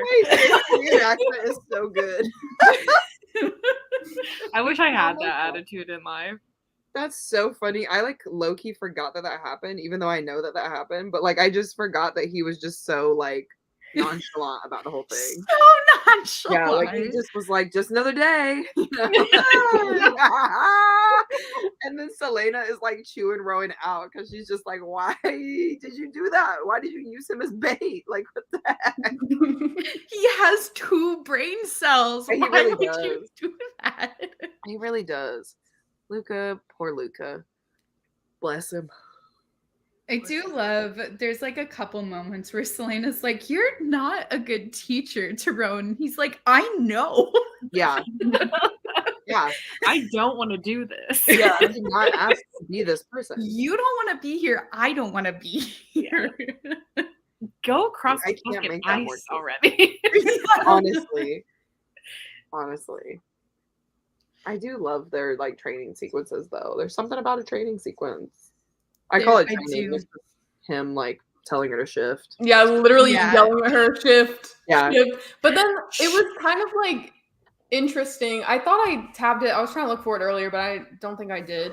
But there was like a moment where she actually did like access her powers, right? And then he was like, what changed? And she said something about like him being in danger, like made her like step up to the plate. Like it wasn't for her benefit. Yeah. Yeah, because we have established that Selena will not fight for herself at this point. Like she literally thinks of herself as like the dirt on the bottom of your boot. You know what I mean? Like she will not. But if there's an innocent life, or someone even more innocent that she cares about, maybe even they don't even have to be innocent. She just cares about them, you know? Yeah. There's literally, I highlighted the quote. She had lied to him. She had wanted to save lives, yes, but she had gone out there with no intention of saving her own. It's just like what she does. She does not care about saving herself. And I think that's an important thing for us to know. Like she's always done that, even from Assassin's Blade, when she goes in to go kill the two guys that messed up Sam, right? And she's like, I just need to survive long enough to kill them and then I can die. That's literally what she said. And I'm like, go on. Oh, I was just gonna say her whole MO is just like the sacrificial lamb. Yeah. And I think that's an important thing to note going forward in the series. Well, I mean, you see it in Throne of Glass. I think that was something that one of us pointed out, was that like even in the salt mines, she was only like, her whole goal, I think, to even survive it, even though she didn't want to survive it, was so that she could get out and get her revenge. I feel. Oh, can we? Sorry, what were you gonna say, Sarah? I was gonna say, I think I found like the perfect thing for what we're talking about. Okay. So page 375. It's Rowan and Selena. I'm just gonna keep calling her Selena. I don't like saying Aelin. Okay. It's fine. For whatever it's worth, I don't think you would destroy the world from spite, but I also think you like to suffer. You collect scars because you want proof that you're paying for whatever sins you've committed, and I know this because I've been doing the same thing for 200 years. Tell me, do you think you will go to some blessed afterworld, or do you expect a burning hell? You're hoping for hell because how could you face them in the afterworld? Better to suffer to be damned for eternity, and then she like cuts him off. Reading her for Phil. I ever heard it. This is random. Do you think we're gonna see that? I'm forgetting her name now, but the redhead from the sand, the silent. Oh, I think we're gonna see her again. Possibly. I mean, I guess Christine already knows.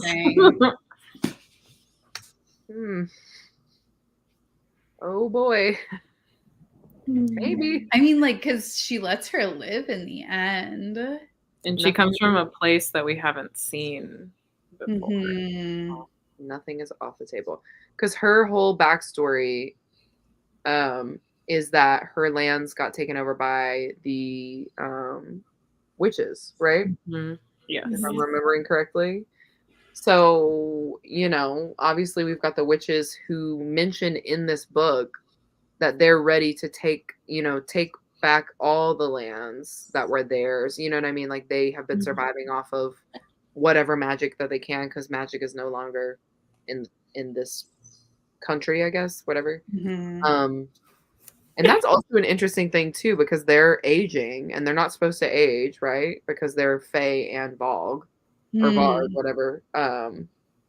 So yeah, I don't know. Those two things are going hand in hand. So we'll see where it goes later on. You know who's another character that like they keep on bringing up is the character Elodie from the Witch Clan. No. Is she in the Witch Clan? Is she? No, she's like another fae. Oh, okay. I don't know. I think a lot of the names sound so familiar. Sometimes I get them mixed up. Yeah. But You know how it's spelled? I know. I've heard that name. Yeah. She's like, because she was like also an heir of something, and she like was sent to that school that of whatever. Yeah, there's like a magic school that they talked about sending Selena to, or Aelin in the beginning, to. yeah, but the mom was like, no, I don't want her to be associated. Yeah. Right. They like keep on bringing her up. Oh.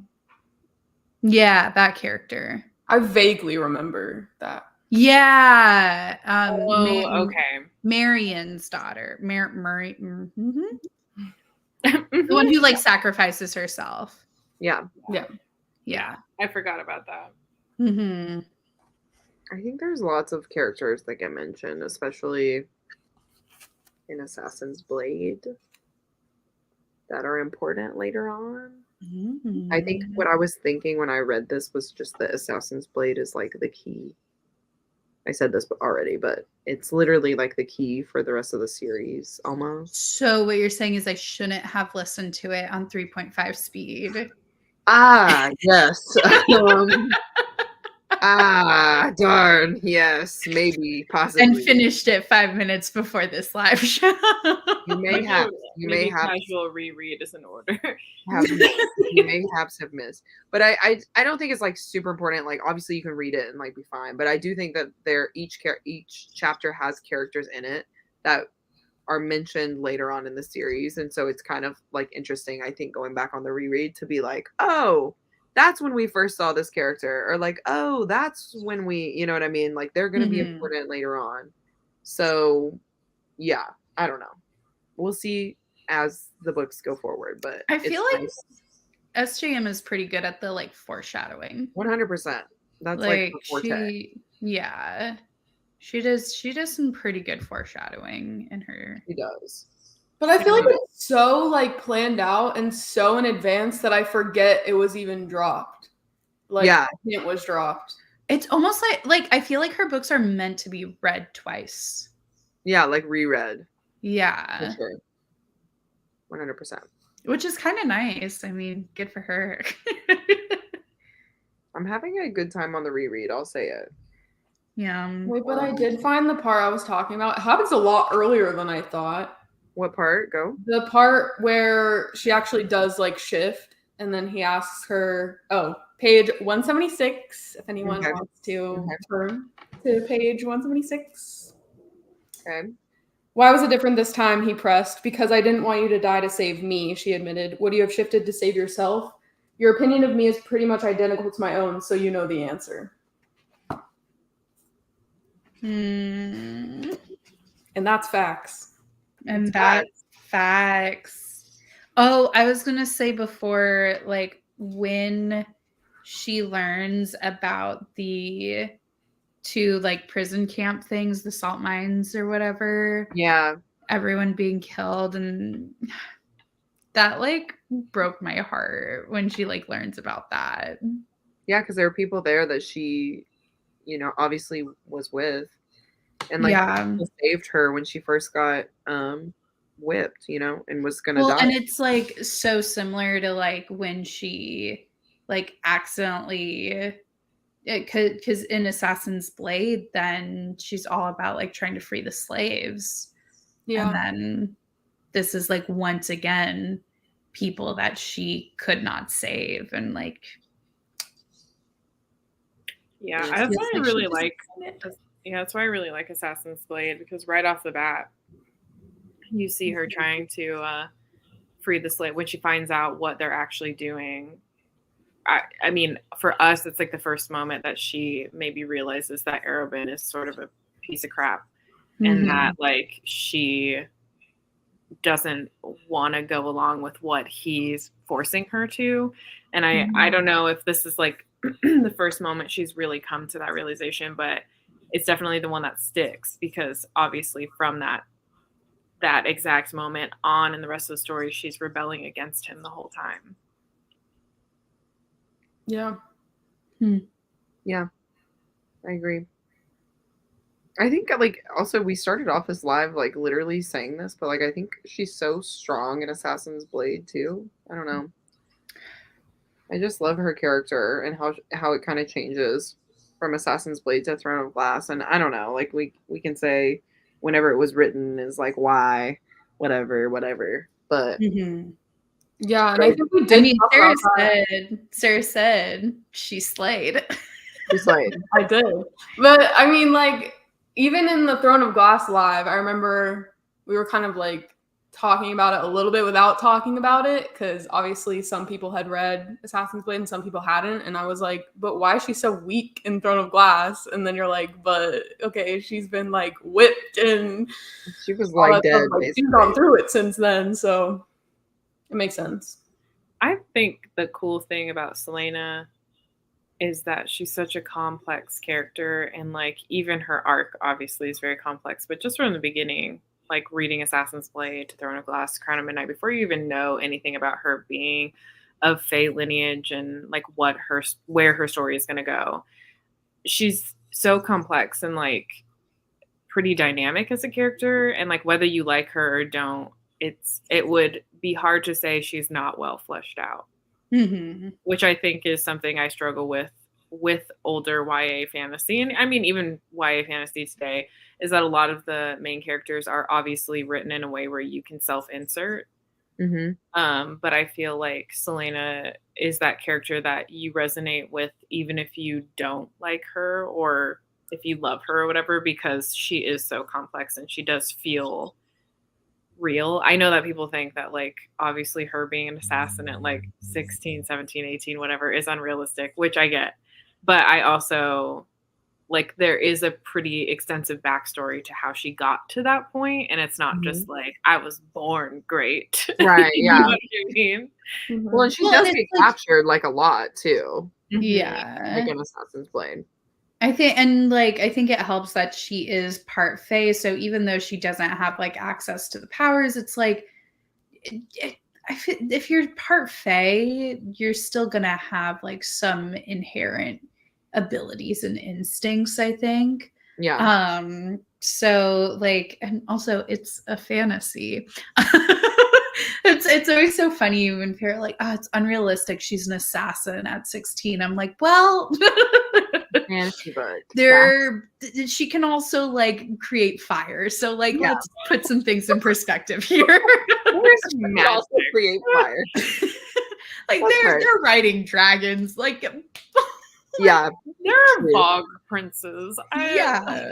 But I mean, I definitely agree. She is such a dynamic character, and especially like we see at the beginning of like Throne of Glass and stuff, and even throughout, she like uses humor as like a defense mechanism, and she uses like the idea of like I'm just a teenage girl who likes pretty things and likes chocolate, and like see, people don't take me seriously. And then the second like someone she cares about is threatened, there's like a moment where she just like drops into this like deadly killer mode. And like I love that moment. I think it is such a great moment whenever that happens, because it's like she very much uses the fact that people don't take her as a young woman seriously against them. Yeah, it's so good. Which is like we love that, but like everyone else that is like the one she's defending, they're like, we're scared of her now. Like, yeah. But we're like, yes, go off. Well, that was like with the healer in Assassin's Blade, the healer girl. Will we see her again? I liked her. She was cute. Her. What was her name again? I can't remember, but she. she was like working at the bar, and then she like goes off to train to be a healer. Ren. Yeah. Yeah. Yeah. What'd you say it was? It's the YRENE. Is it Irene? Yeah. Yeah, Irene. Yeah. Oh, yeah. I'm glad someone knows the names here. Thank you, Haley. I know people by their like monikers in books. I'm like, I don't know their actual names. But yeah. Because she kind of has that moment of like, oh crap. Yeah, she's like, is this real, or is this a fantasy? You know? Mm-hmm. Yeah, I mean, you know, she's definitely in there in Assassin's Blade for a reason, I would say. I'm sorry. I've got it. My cat just went into the sink and brought a ladle to the living room. A soup ladle. What? It just dropped on the floor, and I was like, "What is that?" It's a soup ladle. Your cat is Aelin bringing you soup. Literally. I was about to be like, yeah, the stew. The stew? Would you like to I brought you stew. That's hilarious. He's like a little doggy. I'll be right back because this could be bad. Yeah. Take your time, you know. Take your time. Going back to where Assassin's Blade should be in the reading order, I saw a comment on TikTok say if you're a character arc person, to read it before Heir of Fire. And plot people should read it first before Throne of Glass. I feel like, yeah, chronological order people should read it first. And then... I'm very much... I'm like, why is it called the romantic reading order to read it after Heir of Fire? I don't know. Like, what about it? I feel like it would have had similar impact before Heir of Fire and after Heir of Fire. I mean, we'll never know because it's too late now. But yeah, I don't know why it's like referred to as romantic. I feel like plot and character is a good descriptor. Yeah, I'm very much I'm a character reader for sure. Yeah. Yeah. I think I also just like to know what's happening with the plot, you know? Yeah. Like that's why the chronological is so important to me. Mm-hmm. I did like at end of Heir of Fire, she does have her like little, my name is Aelin and I am not afraid. And then end of like Assassin's Blade, it's I'm Selena. So you like see it's like, oh, she's like accepted who she is now. Yeah. Which is why I think that's such an important like part of her character. It's her mantra. It's her like war cry almost. Always keeping Sam. I know. In her heart. Yeah, maybe. Yeah. Maybe. Liz. Yes, we're still here. Can't get rid of us, baby. Liz, you missed it. Goose brought me a ladle, a soup ladle. I thought you would appreciate that. It was a good moment. Did you get it on camera at all? No, it was like way over here. Well, now that she's Aelin, she gets to face her like own monster, because she does talk about on page 374 like why she wants to be Selena, not Aelin, because like whatever.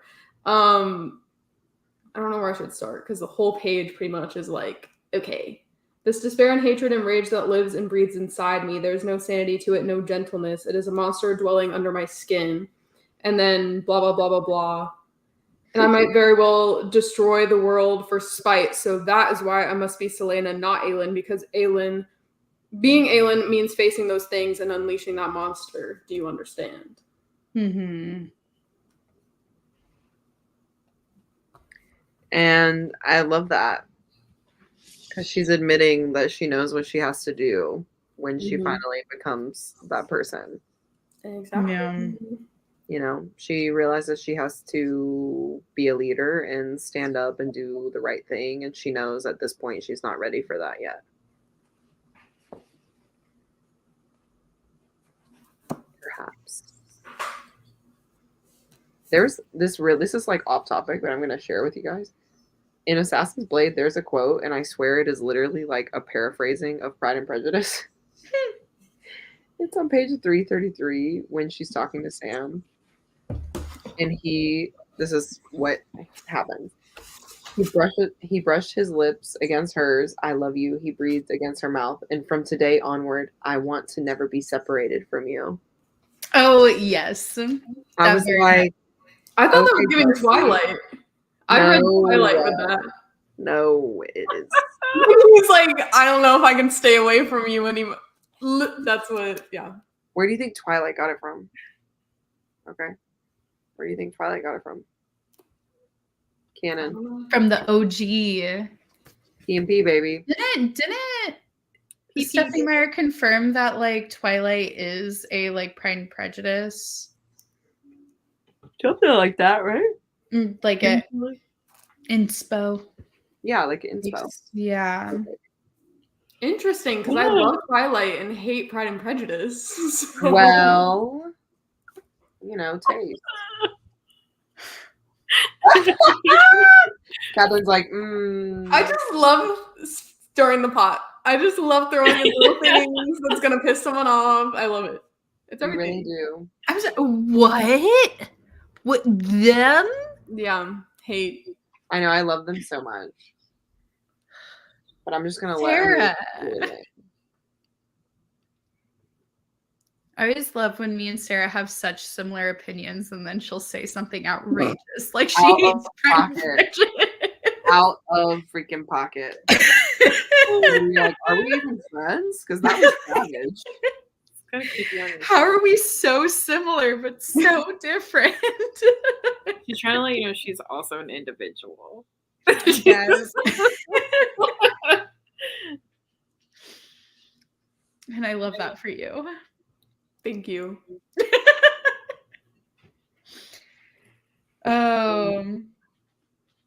Okay, Sarah, how are you feeling about Go on. Everyone started talking at this point. Anyone have any more thoughts? I was just gonna go over a little bit of the action that happened at the end, but you were gonna ask Sarah something. How are you feeling about what? I was gonna ask her, how do you feel about going into Queen of Shadows? Not good. Like I really actually do not want to read it. Like I actually do not. But, oh no. Yeah. Like I know that somebody I was talking to earlier when I like posted that I was done with the book, they were like, oh yeah, from here, like the end of this was when I was sold and like wanted to continue in the series. And I'm like, I had the opposite. I am actually not a fantasy reader, weirdly enough.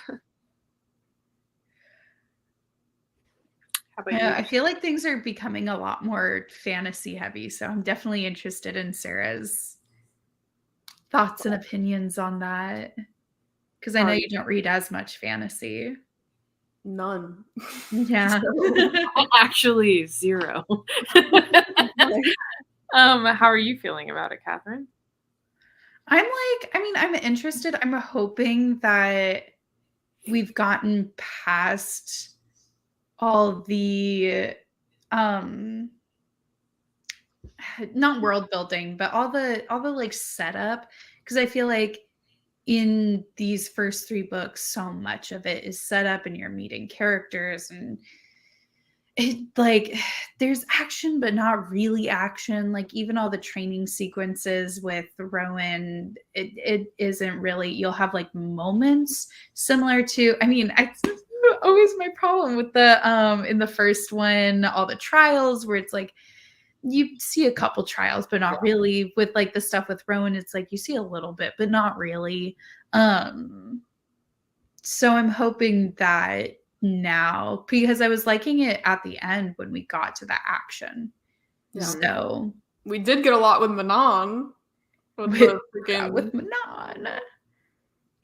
I had no idea what was going on with those game things. I could not. My brain was not processing that at all. Yeah, I mean, I think they're just trying to figure out, who's going to be the top, like, dog. Yeah, and I got that. It just there was so much happening, and I was like, I feel like I need to draw out a map of one of those football game boards. Yeah. I actually have a bulletin board. I might do that where I just put the whole I have yarn too. I can connect them. You're about to be that meme. I've seen other Sarah J. Maas books where I read this explaining the entire plot of blank to you, and it's done for the ACOTAR series, but not for any of the Throne of Glass books, and it's done for Crescent City also, but there's none of that for Throne of Glass. I feel like there was more kind of back in the day. I feel like I remember it 2018, always seeing memes and things about Throne of Glass. Yeah. Because that was when the books were isn't that when the last one came out? It was 2018, 2019? Yeah. I was going to say, I think that there was a lot more hype for Throne of Glass as it was coming out than there is now. For whatever reason, it's people's least favorite. But I think it's because if you've read ACOTAR or Crescent City, it's so I guess not so much Crescent City, but the romance is more of an emphasis than needing to understand the world building plot, where I feel here this is actual straight up fantasy. And I know that all of them are fantasy, but this one feels more traditional fantasy. You have to understand world building and stuff. Yeah, to know what's going on. I'm glad to hear you say that. Yeah. Which is rough for us fantasy or for us romance readers. I have heard, Christine, you'll have to confirm this, that the later books do have a heavier emphasis on romance, and that's why they started being considered adult fantasy. In this series, yeah. Yeah. It kind of low-key reminds me of ACOTAR, because I feel like the first one, it's not... I feel like the first one in ACOTAR is character-driven, but it does have a lot of plot in it until the very, very end, and then you're like, wait, what? And then I feel like the second one in that series is just a romance, low-key. So. We love to see it. Yeah. And that's why that's the popular one. Yeah. And that's why I think also Silver Flames, right? Yeah. The plot in Silver Flames, the fantasy plot, I'm like, Sister Mary Clarence, what's happening? The plot is non-existent. I don't know what's going on. But yeah, in Throne of Glass, I think it does get more romance heavy. Going forward. Yeah, I feel like all of Sarah J. Maas books are that, that TikTok sound that's we're going to rob the bank and the bank exploded and blah blah blah. That's how it always feels. Yeah, it just comes out of nowhere and isn't exploding. Yeah, yeah, that's low key how it is. Mm-hmm. But it's a fun time. That's what I have to say about it. So hopefully you guys have more fun going forward. I'm having a great time. Yeah. I'm not having a bad time once I read the books. Yeah. I'm just always terrified to show up and be like, I'm a little small bean who needs everything to be explained to them because I don't understand. Buddy, read the next one if we can. That way we can talk about it together while you're reading it. If you have questions and stuff, it might be more fun for you. If you want, or don't be like me and read it an hour the day before. The day before. That's fine. It's fine. I think the last thing that I want to talk about for Heir of Fire is just kind of the action sequences with Maeve and the plot that kind of goes hand in hand with that. Obviously, we have a confrontation at the end of this one. We have a couple of plot, I would say, reveals, because we find out that Selena has this necklace that her mom gave her. It's an amulet. We find out that's the third word key. And we're like, okay. She had the key the whole time, but she didn't actually, because we think, Arabin has it. Mm-hmm. So there's that. And then she also finds out that like if you have 3 word keys, you can't destroy them. So like, you know, that's out of the picture. But you can banish them into, you know, someone else's realm essentially. And also plot twist, if you have them, you know, in your hands in this world, you can raise the dead. Yeah. You can raise the dead. That was interesting. So crazy cuckoo-ness. Crazy cuckoo-ness. Obviously, we have the blood oaths that happen. We already kind of talked about that a little bit. Catherine's face is killing me. Right, Catherine? Well, like you said the thing about banishing it to another realm, and my brain is just constantly. That was something like, that I said. Yeah. Yeah. I don't think they said that in the book, but that's what I'm taking it as. Oh, okay. My brain is just constantly looking to how the books might connect to the other SJM books. Yeah. So. Yeah. I think it's that's like there keeps on being hints to them being connected, but them like not actually being connected. Right. And, like, not yet, but I think coming in this 3rd Crescent City book, I think we will have some like legitimate crossover. Yeah. But yeah, so I think that's just like something that I noticed that I think is important just for us going forward, like with the plot. I did not pick up the raising from the dead thing, but I also finished the book at like 3 a.m. So it's okay. Also, I saw that you cried, Catherine. At the end of Heir of Fire? Yeah. Why? Because it was like emotional and like it was 3 a.m. What happened? At what point did you start crying? It was okay. Wait, let me. Well, Amanda told me that she also cried reading it, and I was like, "At what part?" Like, there was no part where I was like, "I'm gonna cry." No, it was the part where she like. I don't know. I get really emotional when like women come into their power and like accept themselves, and so it's like. The part where she like at literally her last paragraph of like I mean I can bring it up. Which format do I read it? I have too much going on here.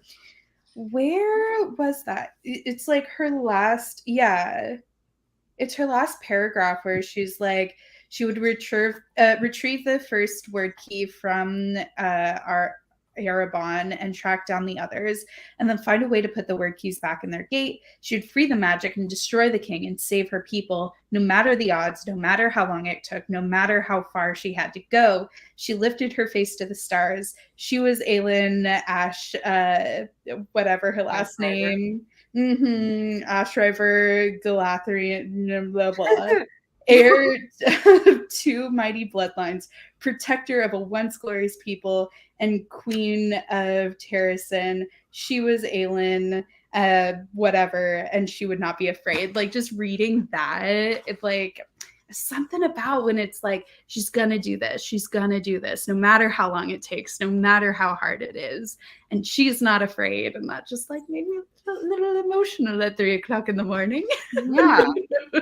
Well, and it's so different than like her whole perspective from the beginning of this book where she's calling herself a literal coward. You know what I mean? Yeah, because even at the end of Crown of Midnight, she was making this promise to Nehemia, but she was like still felt so defeated, and like she's being sent away from Kale, and she like doesn't really have like any friendships anymore. She doesn't know who to trust, and so she has this like sense of defeat. Versus now, it's like she's like, no, I am Aelin. I am queen. Like this is what I'm gonna do. She's taking her birthright. Yeah. Oh, this is me. This is real. This is where I'm supposed to be. Exactly where I'm supposed to be. That's right. That's absolutely, positively right. Gonna bump the Camp Rock soundtrack, man. That's right. That's right. So yeah, I think the crazy part was Dorian getting the the thing on his neck, the collar on his neck. Oh my God, yeah. Yeah, I was like, not my boy Dorian, not my boy Time Dorian was interesting in the book. Huh? Well, and I also cried, like, also the part where so first of all, when like Dorian and Kale are like being separated, and this is like the first time they've really been separated, like ever in their lives, it seems, where they like know they aren't going to come back together. And so Dorian, first of all, Dorian saying I love you to Kale, like I just love when men show emotion.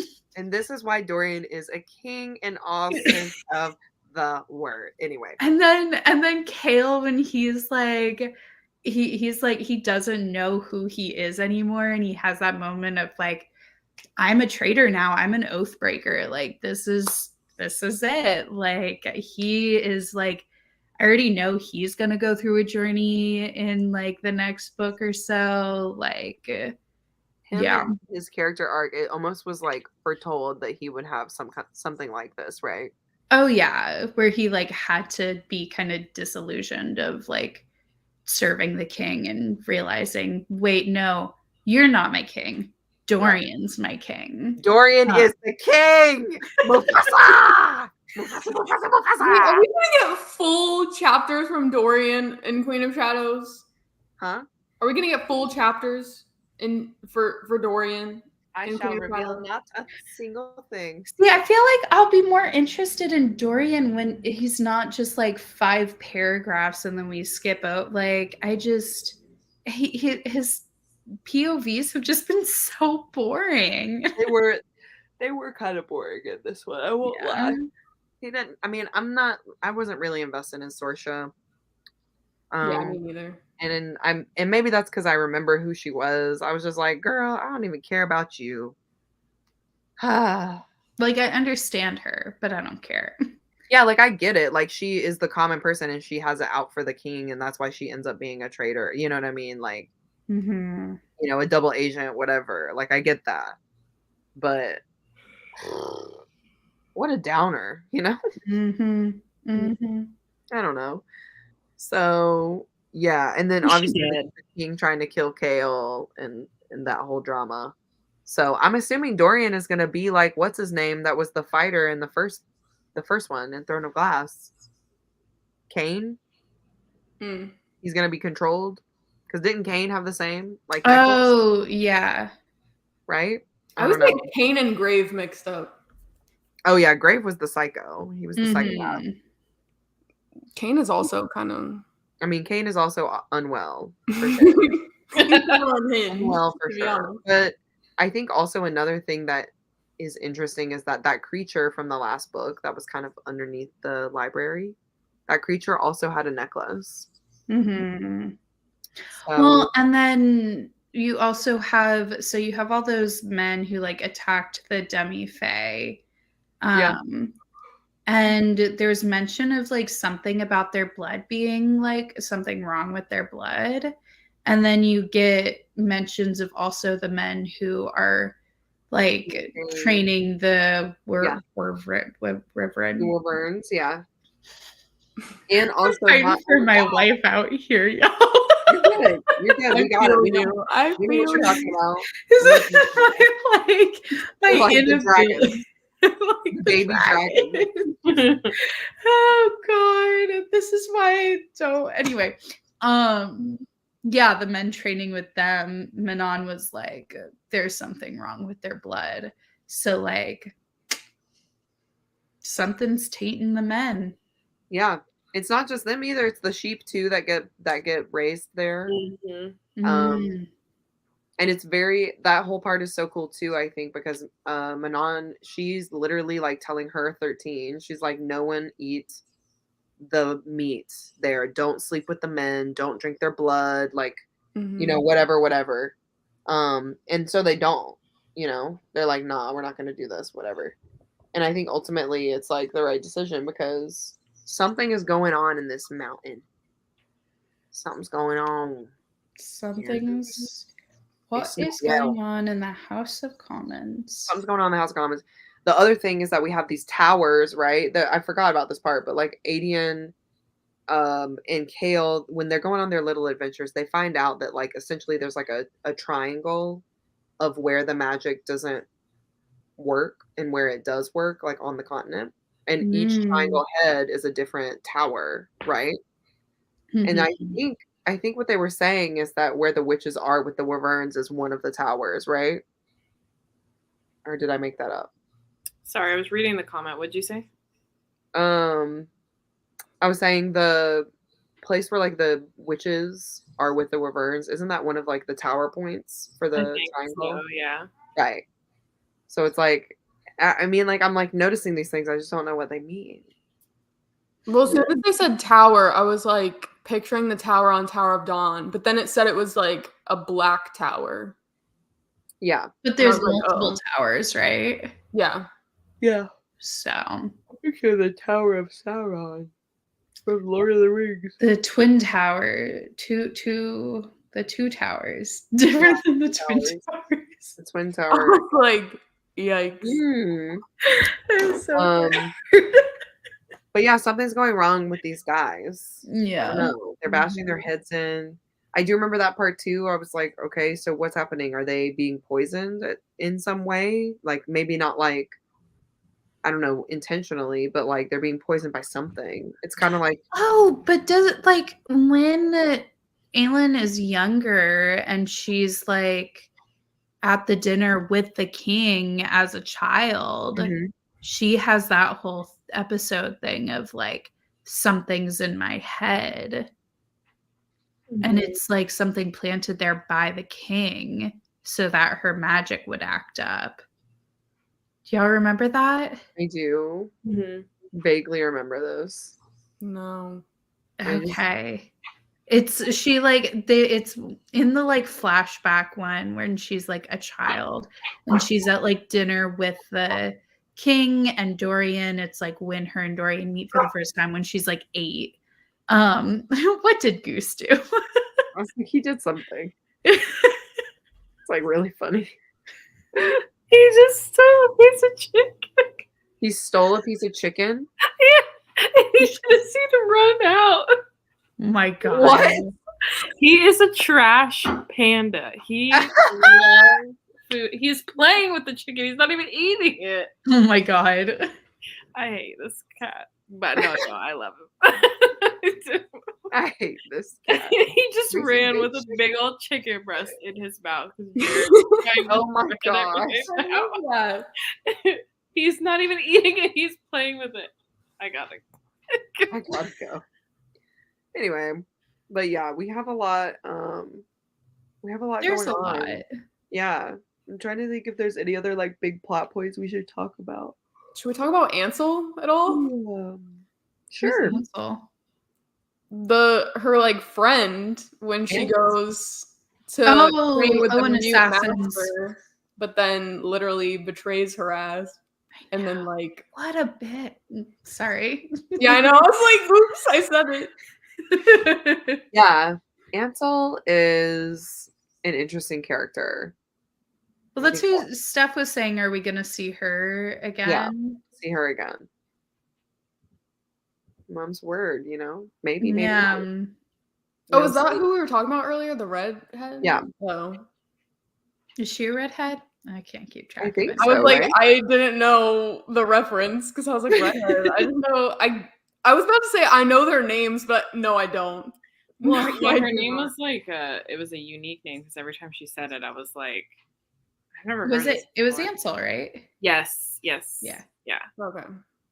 I think I liked her story. I think that's like the least unique name in this entire series. No, I think it was unique to me because I hadn't heard a woman being a girl. named. Yeah, a girl name. Okay, yeah, that makes more sense. I knew. Also, in the audiobook, she has she puts on a Southern accent. I know. What is with that? She did it like a New York accent from the South, and then she does like a Southern accent. I was like, I don't think that's what she meant by South. I'm like, pretty sure. That's so funny because that's the book that I didn't read on audio. Yeah, I didn't listen to that audiobook either. Again, I was fighting for my life today listening to the audiobook. So. You're like 3 times speed. Yes, I know what's going on. I know at first you were like, I don't think I'm going to be able to get through it. And then suddenly you were like, I'm done. You're literally done. Well, I didn't think I'd be able to get through it, but luckily I had a lot of, admin not upfront work today. So, which is great. We love to see it. Yeah, this is the first one that like I have needed the audiobook and like had to just like sit there and follow along, like listening while reading, because I couldn't. I couldn't do it any other way. Easier from here. It's only I've been doing a lot of like dual listening, like reading. So, which has been nice. Yeah, because like the second time I started this, I was packing and I was like just listening to it, and I was like, I don't understand anything that's happening. And then I'm like, okay, I guess I have to like put packing on pause and like do this. Not you being like, I've got to sit here and slog through this book. The beginning is so confusing too. Yeah. I think like the first time I read it, I was super confused, but like now in the reread, I'm like, yeah, I know what's going on. Yeah, that's why. Nice. Huh? That's why I wish that I had read the whole series, like not stopped at Queen of Shadow, and this was a full reread, because I feel like even though this is rereads for me up until Queen of Shadows, I still feel like I have never read, not that I've never read it before, but like I know there are a ton of things that happen later on that what's being referenced now would probably be so much cooler to see if I knew those references. If that makes sense. Yeah. It is pretty cool. Not gonna lie. But yeah. I think that's that. Other than Maeve killing the love of her life. Remember that? What was his name? You're asking the wrong crowd. Dude, we got to that ending part and like she like essentially kills her love to get the word keys. Does she? I think. Did I make that up? No. I mean, it's a possibility. No, she gave up Rowan to get, if we're talking about the same thing. Yeah, it's like in that same like that it's in that same He was like, well, he's been slipping these past few years, like you can have him. Make it seem like it's not like that much of a big deal. I want to take my friend, let's go. Like, let's get out of here. You know what I mean? And like has the ring, I think, in exchange. Yeah. And that's when he makes the new blood oath. Ash said it. Athril. That's right. I think that part's important to me, and I wrote it down because obviously it shows Maeve's character. Yep, she did kill him. He was a Fey warrior for the word keys. It shows her character and kind of like the extent that she'll go to be powerful. And what's crazy is she killed him and then she lost the keys. No wonder she's upset. Man, I really want Maeve and the king to face off. Wouldn't that be fun? It'd be wild. Like if he just does like his whole like dead army thing, you know, and then Maeve has to come in here and just be Maeve, who is like literally described as like the embodiment of like darkness. I'm like, okay. Meanwhile, the other two sisters are like a swan, and then whatever other bird animal. Anyway, just things I think about. Sorry, what's crazy to me is I'm like looking at when they're like facing off with the whatever creatures, the darkness creatures, you know, they're doing the big face off. I thought that was like at the very end. That's still like a good chunk. Yeah. Like there's a chunk after that. Some stuff happened. There's just so much in this book. That's true. And this is not even the longest one. That's what I'm saying. I'm like, the live shows might need to be 12 p.m. Oh, God. Anyway. But yeah, okay. So I think that's everything I got. Do you guys have any other questions, comments, concerns? Assassin's Blade stuff? Whatever. Just Kale and Aoden for boyfriends. For life. That's all I want.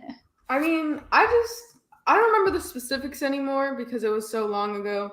But I remember really like loving like seeing the last scene between Selena and Ansel. Like her letting her get away. Yeah, with the arrow. Before she would one. take her shot. And she's like, I'm going to give you like a head start. Because like she had formed like this bond with her for a while. And then, you know, somebody betrays you and it's not like all of your good feelings towards them just go away. So she was like trying to give her the benefit of the doubt and like, I know that I am a killer. So like, obviously I could do this, but you know, you did this to me, so I'm mad at you. But at the same time, like just like warring with her feelings about the whole situation. And then like, obviously you see her hesitation in like Throne of Glass with Nehemia also, because like female friendships aren't really her thing. She's not for the girls, you know? No, she's not a girl's girl. She's a girl's girl, but she's not a girl's girl. Like she wants, but she's not. Yeah. No, I definitely like that. It's like the last paragraph of that story where she's like, she took the shot, and you do have a moment of like, oh, is she gonna hit her? And then it like hits the sand, and it's like true to her word. She only shot one arrow, and she had said that she would give her a 20-minute head start, and she had actually given her 21 minutes. Yeah. And it's like that hit me. Even that like just gave me chills. Like I don't know if I liked that so much, but I'm just hoping it doesn't come back and bite her in the butt. Who knows? No, don't say that. I want Ansel to fight with her. We'll see. We'll see. But I do think there are, like, this is a good one to read with this book because a lot of the references in Assassin's Blade are in Heir of Fire. I know I've said that like 1,000 times, but like in Assassin's Blade, they talk about the witches for the first time. They talk about the Croken witches. Those ones are different than the Iron Teeth because obviously the Iron Teeth are the ones that we know about and like have experience with. But like the Croken ones are supposed to be like incredibly beautiful and like siren-like. So like there's that kind of world building. And then also they talk about the spiders, which is important because obviously Abraxas has a spider silk wings. Yeah, I do like, I don't know with the reading order if maybe it would have been better to read before Heir of Fire. Yeah, like right before Heir of Fire. That's that's what I'm saying. Or like having read it after Heir of Fire, being like, ooh, I remember them talking about this, and I remember them talking about that, and I don't know, because it's so much of it is related to Heir of Fire. I just don't know if it's like you want that context beforehand or after, because I do like a little bit of like after context. Yeah, I think I don't know. For some reason, I feel like reading it before Heir of Fire would maybe be better, but like I said, I mean, I don't know. I just think that there are like things in here and like things that maybe are related to like other books too, like the Rune Mountains. I'm like, isn't that literally a character from Crescent City? Rune Danon? Yeah, isn't that his name? Rune? Are you Prince? It's are you? I don't know. And he is the love of my life, though. And when we get to him, he'll probably be the love of mine as well. He's perfect, gorgeous. Love him. Gorgeous, gorgeous girls. Yeah.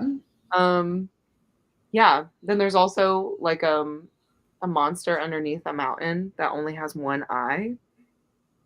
Yeah. That was giving ACOTAR. Okay.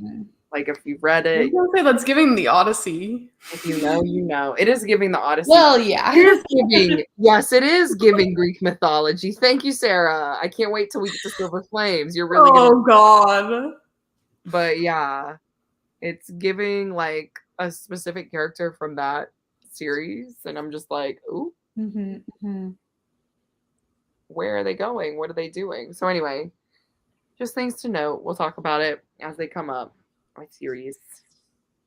But yeah. Yes, these are the mountains. These are literally the mountains in this series. Rune Mountains. Rune Dannon. Love of my life. I love him so much. There's literally like a TikTok sound. Like yeah, there is like Rune Dannon. And he became popular in book 2, but I have loved him since book 1. Good to know. And he's been a baddie. He's always been that way. He's always been that guy. So yeah. I mean, you could say the same about Kale from Throne of Glass to Chronicle. I loved him from the start. Sarah, the original Kale girly. I need a sweatshirt that says that. Cannot wait. He was such Kale's a good number 1 fan. So good. I feel like he did not get appreciated enough in book 1, and then book 2 happened, and he got appreciated, and I was like, good, but he's my man. He's my Rune Dannon. Not to be confused with the yogurt. Anyway. But like, can I say that the Mute Master? Yeah. He slayed in an He slayed. I love him. The Mute Master's son? He had the Riz. He didn't have to say anything. He literally just have to say a word. Yeah, he and Selena was like, eyes. And then she uses that to make Sam jealous. She's like, we did all kinds of things this summer, Sam. You don't know. Knowing good and well, she didn't do nothing with that man. Nothing. I love when Selena's like, she's kind of, she's making him jealous. And then Sam's like, you know how I feel. And she's like, I can't think about this. I can't talk about this right now. Please do not even look at me. And I'm like, you're so real for that. Yeah. I cannot down to like your feelings. Yeah, down to like flirt and stuff and like make him jealous. But the second she actually has to like face the real feelings, she's like, ooh, actually, never mind. It's true. It's giving Gemini energy. Yeah. Yeah. Bless her. Bless his soul. Okay. Is that it? Any other quotes we want to share? I have so many quotes.